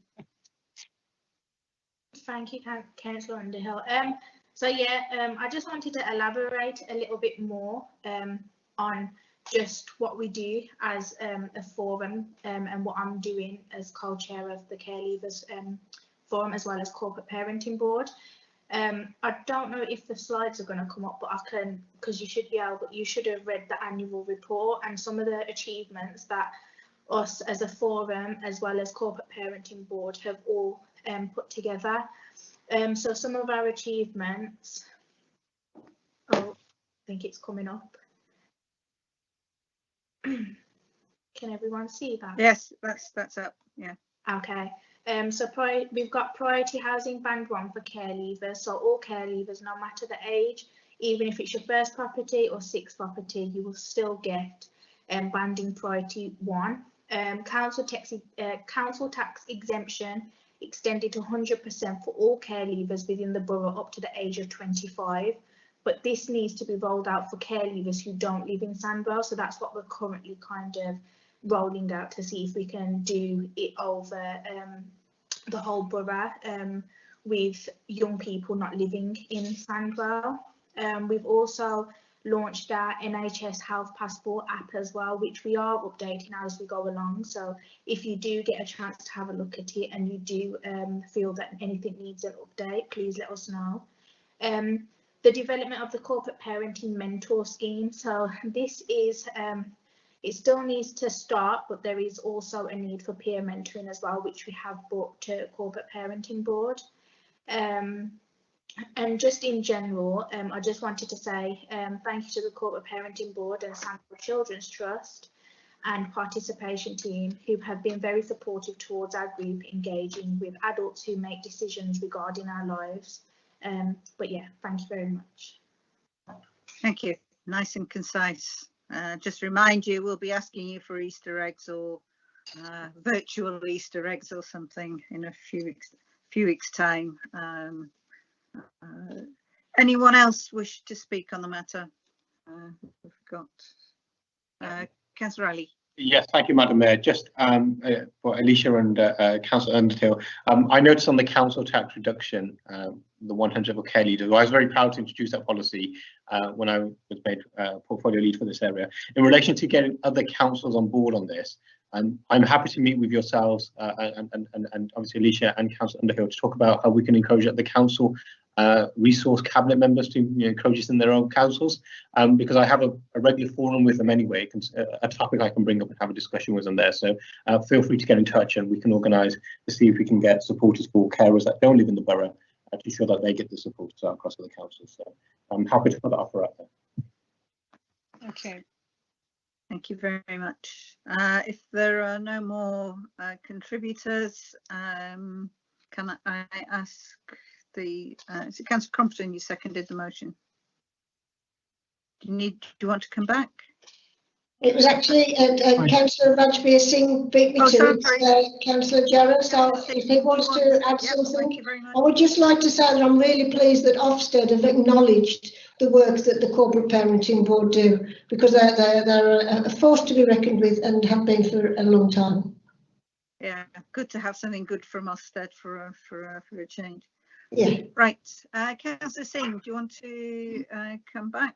Thank you, Madam Mayor. Nothing more to add. Thank you very much. Councillor Underhill, you have your right to reply if you wish.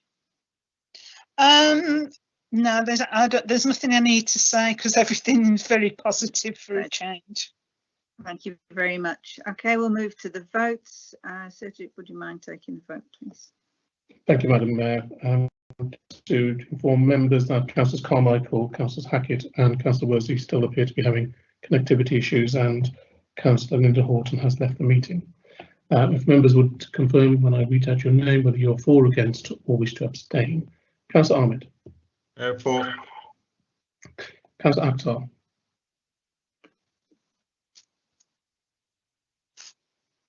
Councillor Akhtar.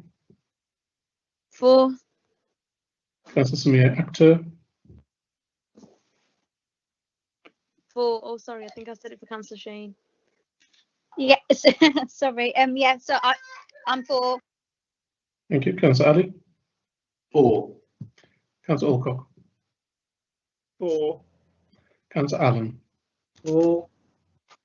Councillor Ashman, 4. Councillor Babu Singh Bauer, 4. Councillor Boston, 4. Councillor Cherrington, 4. Councillor Chidley, 4. Councillor Costigan, 4. Councillor Crompton, 4. Councillor Sharon Davies, 4. Councillor Yvonne Davies, 4. Councillor Dalu, 4.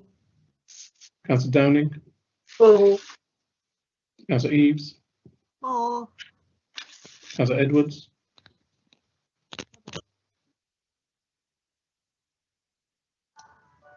4. Councillor Gavan,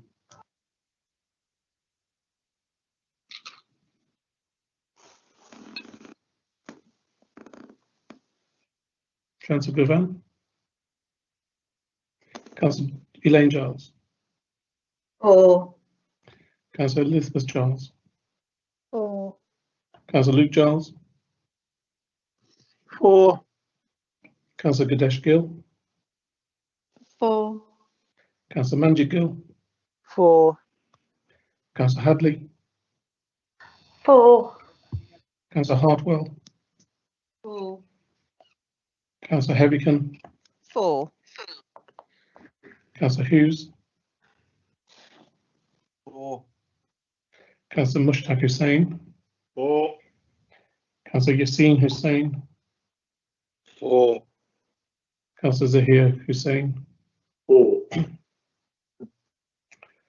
Councillor Young, 4. Councillor Jarvis, 4. Councillor Ian Jones, 4. Councillor Owen Jones, 4.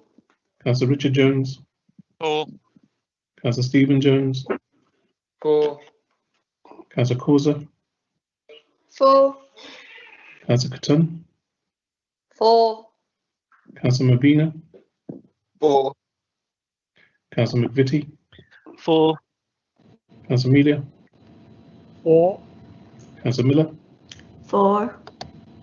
Councillor Millard, 4. Councillor Moore, 4. Councillor Piper, 4. Councillor Priest, 4. Councillor Rollins, 4. Councillor Sanders, 4. Councillor Shackleton, 4. Councillor Sheen, 4. Councillor Sims, 4. Councillor Singh, Councillor Taylor, 4. Councillor Underhill, 4. Councillor Webb, 4. Councillor White. 4. That's unanimous, Chair. Thank you very Councillor much indeed. Gavin. Oh, Councillor Councillor Gavin, Gavin. 4. My 4. apologies. Councillor Gavin. 4. Thank you, Chair. Still That's unanimous, unanimous. thank you, Bill. Thank you. Okay, moving on. This report is just to be received. The Sandwell Safeguarding Adults Annual Report for 2019 to 2020. Can I invite Councillor Shaheen to present the report?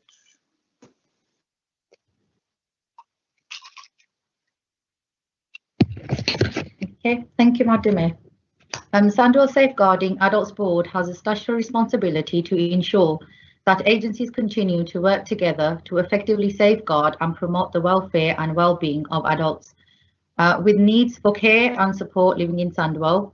The board is also required to produce an annual report which sets out key areas of activity and learning, which also identifies priorities moving forward. The annual report, which you have been provided with, has been presented to both Health and Social Care Scrutiny Committee and Cabinet. You have also been provided with an overview of the report, which highlights The board membership has been refreshed in line with the previous peer review recommendations so that it now has more senior representation from all partner organisations. A review of all learning identified within the statutory reviews in Sandwell between 2018 and 2020 has been undertaken. The number of safeguarding referrals being made are increasing, with 38% of all abuse in Sandwell happening in a person's own home, and 41% of this abuse is being committed by someone the person knows. Looking forward to 2021, the board will meet every 6 weeks via Microsoft Teams to oversee a range of work focusing on effectively safeguarding vulnerable adults living in Sandwell via a number of tasks and finish groups. The priorities for these task and finish groups are outlined in the full report. On this basis, I would like to thank the board for their continued hard work, and I would invite all elected members to note the content of this report. Thank you, Madam Mayor. Thank you. Can I open the matter for debate? Anyone wish to speak? Councillor Elaine Giles. Just, I'd like to thank the people who put the report together, Deb and her team. Such a good report.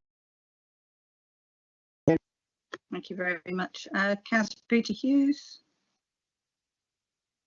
Yes, thank you for again a very good report. Can I just ask Councillor Shaheen? I mean, the problems of COVID have shown up in relation to an increase in domestic violence across the board. Do we know whether that's been reflected in abuse of adults as well? Do we have any ongoing evidence of cases that have come to our attention over the past 12 months at all? Yeah, I was just going to say is that thank you for the question, Councillor Hughes. Can I get back that to you? And I'd just like to say, you know, seeing increasing numbers of safeguarding referrals, but increased number, I can get back that to you and get you the full response to that, if that's okay. Thank you. And obviously the teams are working hard to understand this as well, of course. Thank you. Thank you. Any other comments? Well, Neil Cox, who's the local director, and I mean, putting a report like this together is a big team effort. So thank you very much to all who did that. So the Sandwell Safeguarding Adults Annual Report is received. Moving on to item 13, which is the annual report of the Audit and Risk Assurance Committee 2019 to 20. Can I ask Councillor Buston to present the report? Yes, thank you very much indeed, Madam Mayor. The Audit and Risk Assurance Committee plays an incremental role in assuring both to the Council and the public at large the risk assurance controls that we as a Council have in place. We do that in a number of ways, including internal controls and governance, as well as financial controls that we look at on a regular basis. We analyse various strategic risk registers, departmental registers also come before the committee on a regular basis. This particular year, 2019-20, was somewhat truncated by the coronavirus in the first part of the year back in 2020, but I'm delighted to say that as of September 2020, the committee is back up to date with its work programme. I'd like to take this opportunity to thank the colleagues in internal and external audit for all of their hard work in working with the committee. Of course, the members of the committee, both councillors and 3 independent members that support us as well, colleagues in democratic services and all other officers involved in supporting the work of the committee as we progress. I commend the report to council and I'm happy to take any questions or comments. Thank you, Madam Mayor. Okay, can I open that up for debate? Anyone wish to say anything, comment? No, from my years on the committee, I can remember there's an awful lot of material to consider. Thank you for that report. The report is received. And finally, Item 14, appointments to committees, boards and outside bodies. Can I invite Councillor Allen to present the nominations to appointments for committees, boards and other bodies? Thank you, Madam Mayor. Just a bit of background to this, so the people who are watching at home can understand.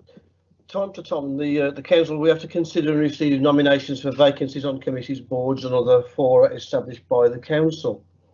The council considers and receives these nominations for various outside and other bodies. So subject to those two things happening, the nominations received and approved and appointments to those vacant posts with immediate effect if we do the agree tonight. The reasons for the recommendation: back in April last year, the Emergency Committee acknowledged and confirmed the Council's constitutional arrangements relating to meetings and the conduct of Council business shall be subject to the local authorities and police and crime panel coronavirus flexibility of local authority and police and crime panel meetings regulations 2020.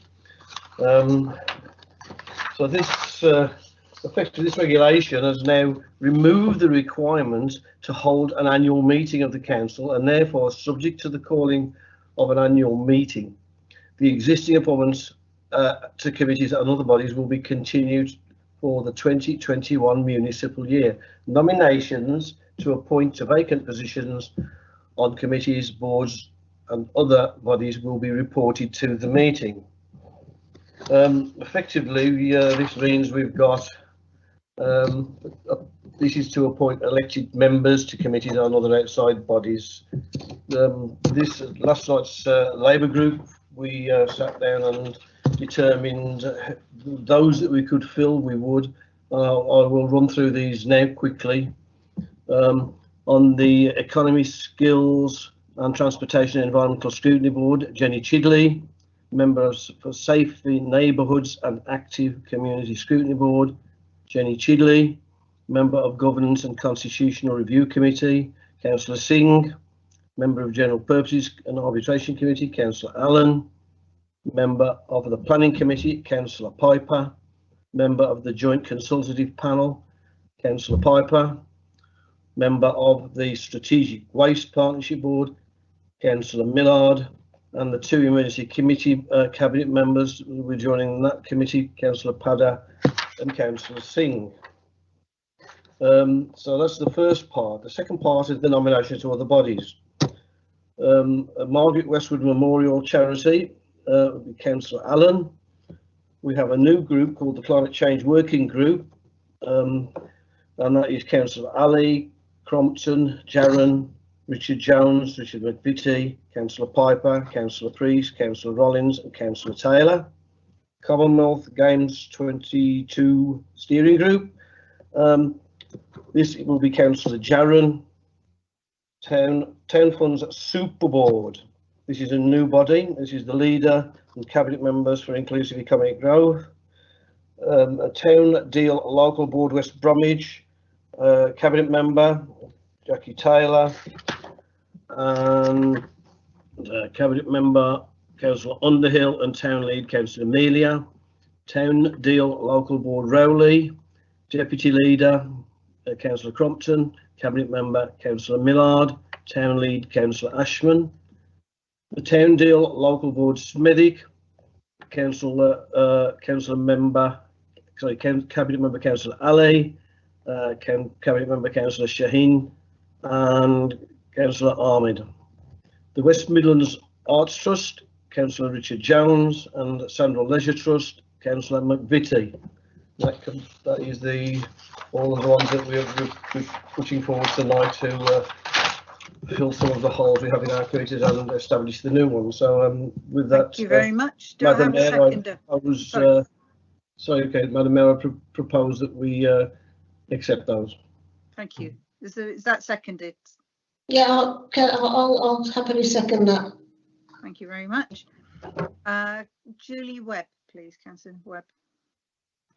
Thank you, Madam Mayor.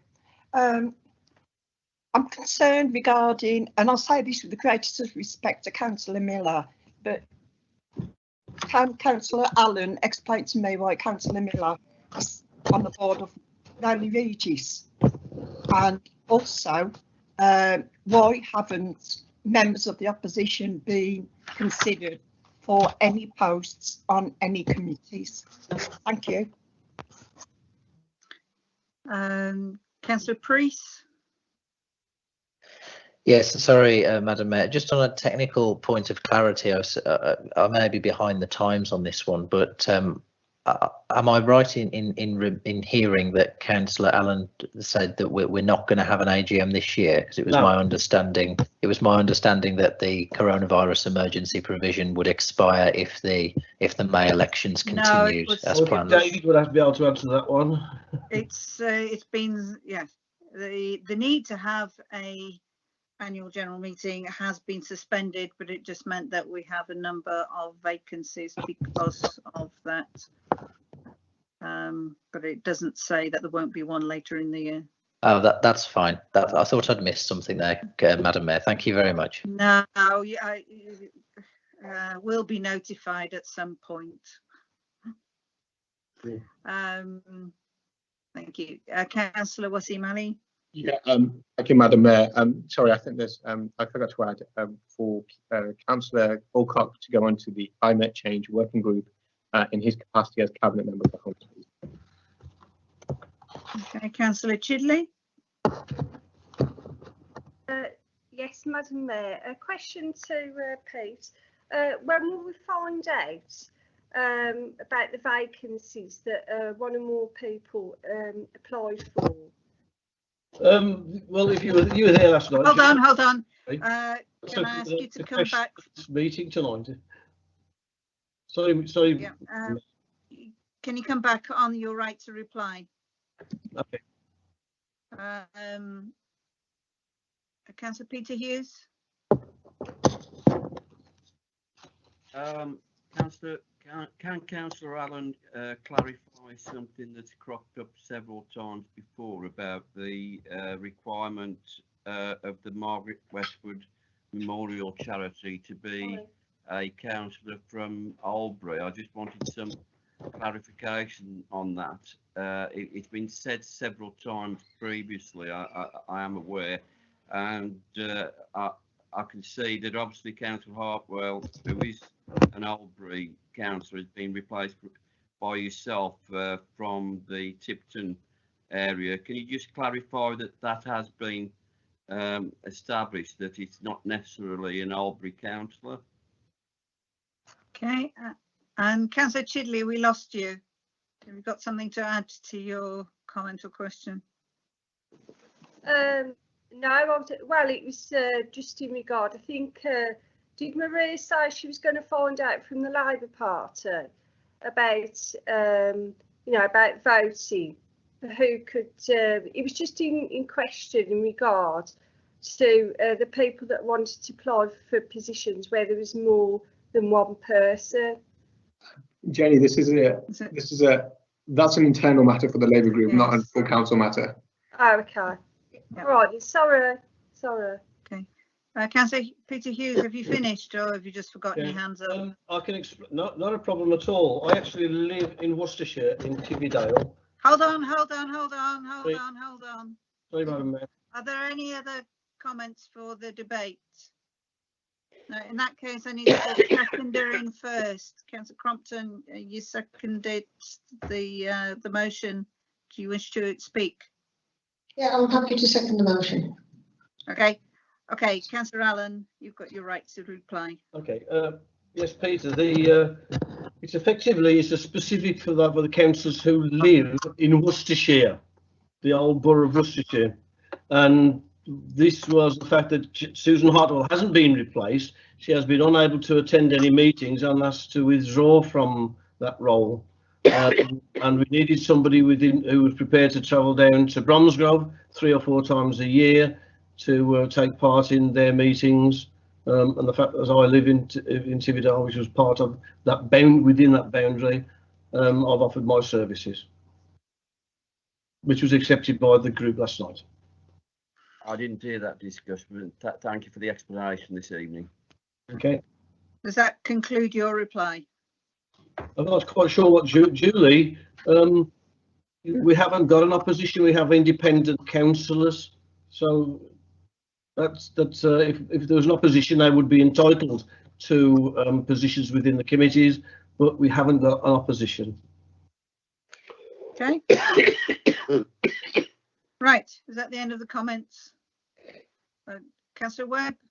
No, Councillor Webb, you can't come in now. We've moved on from the debate. In that case, need to go back to Sergit to take the vote, please.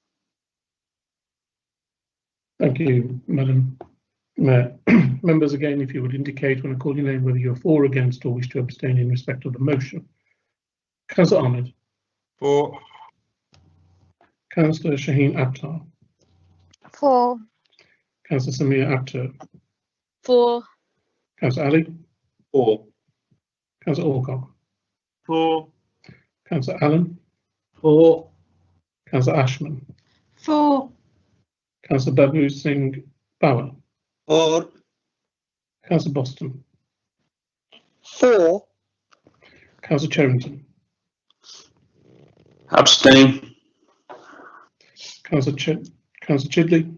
For. Councillor Costigan.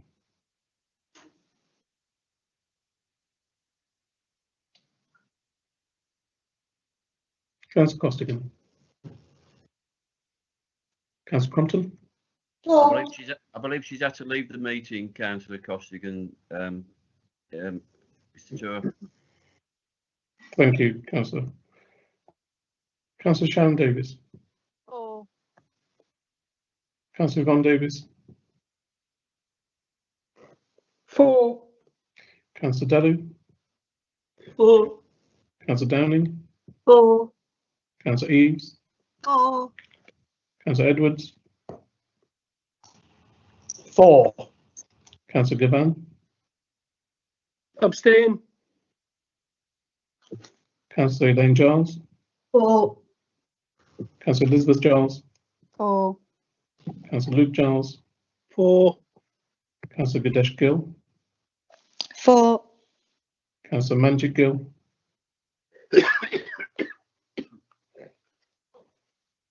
Councillor Manjit Gill. Councillor Hadley. For. Councillor Hartwell. For. Councillor Heavican. For. Councillor Hughes. For. Councillor Mushtaq Hussain. For. Councillor Yassine Hussain. For. Councillor Zahir Hussain. For. Councillor Yowan. For. Councillor Jarvis. For. Councillor Ian Jones. For. Councillor Owen Jones. For. Councillor Richard Jones. For. Councillor Stephen Jones. For.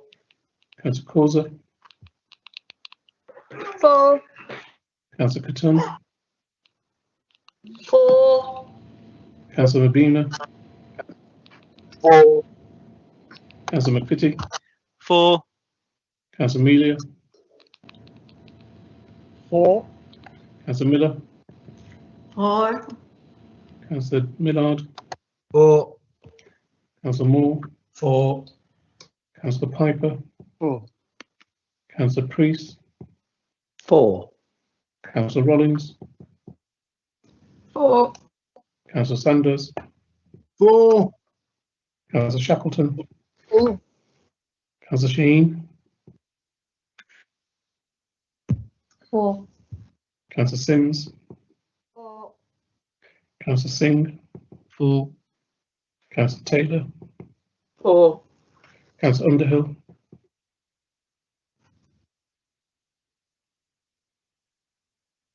Councillor Underhill. Councillor Webb. Abstain. Councillor White. Abstain. Councillor Underhill. Councillor Gavin. Thank you, Chair. That's carried. Okay. Carried, and that brings us to the end of our agenda. It would be very nice if we got a reliable voting system in the near future. It would have speeded things up. Thank you very much. Can I just draw your attention to one thing? I'll be sending to Member Services a report from Sandwell Young Carers. They're one of my charities, along with Brushstrokes, another Sandwell charity. They've issued a report about extra help they're laying on for Sandwell Young Carers. If you do know of anyone in your ward who might benefit, please do send them along to Sandwell Young Carers or to me, and I'll pass you on.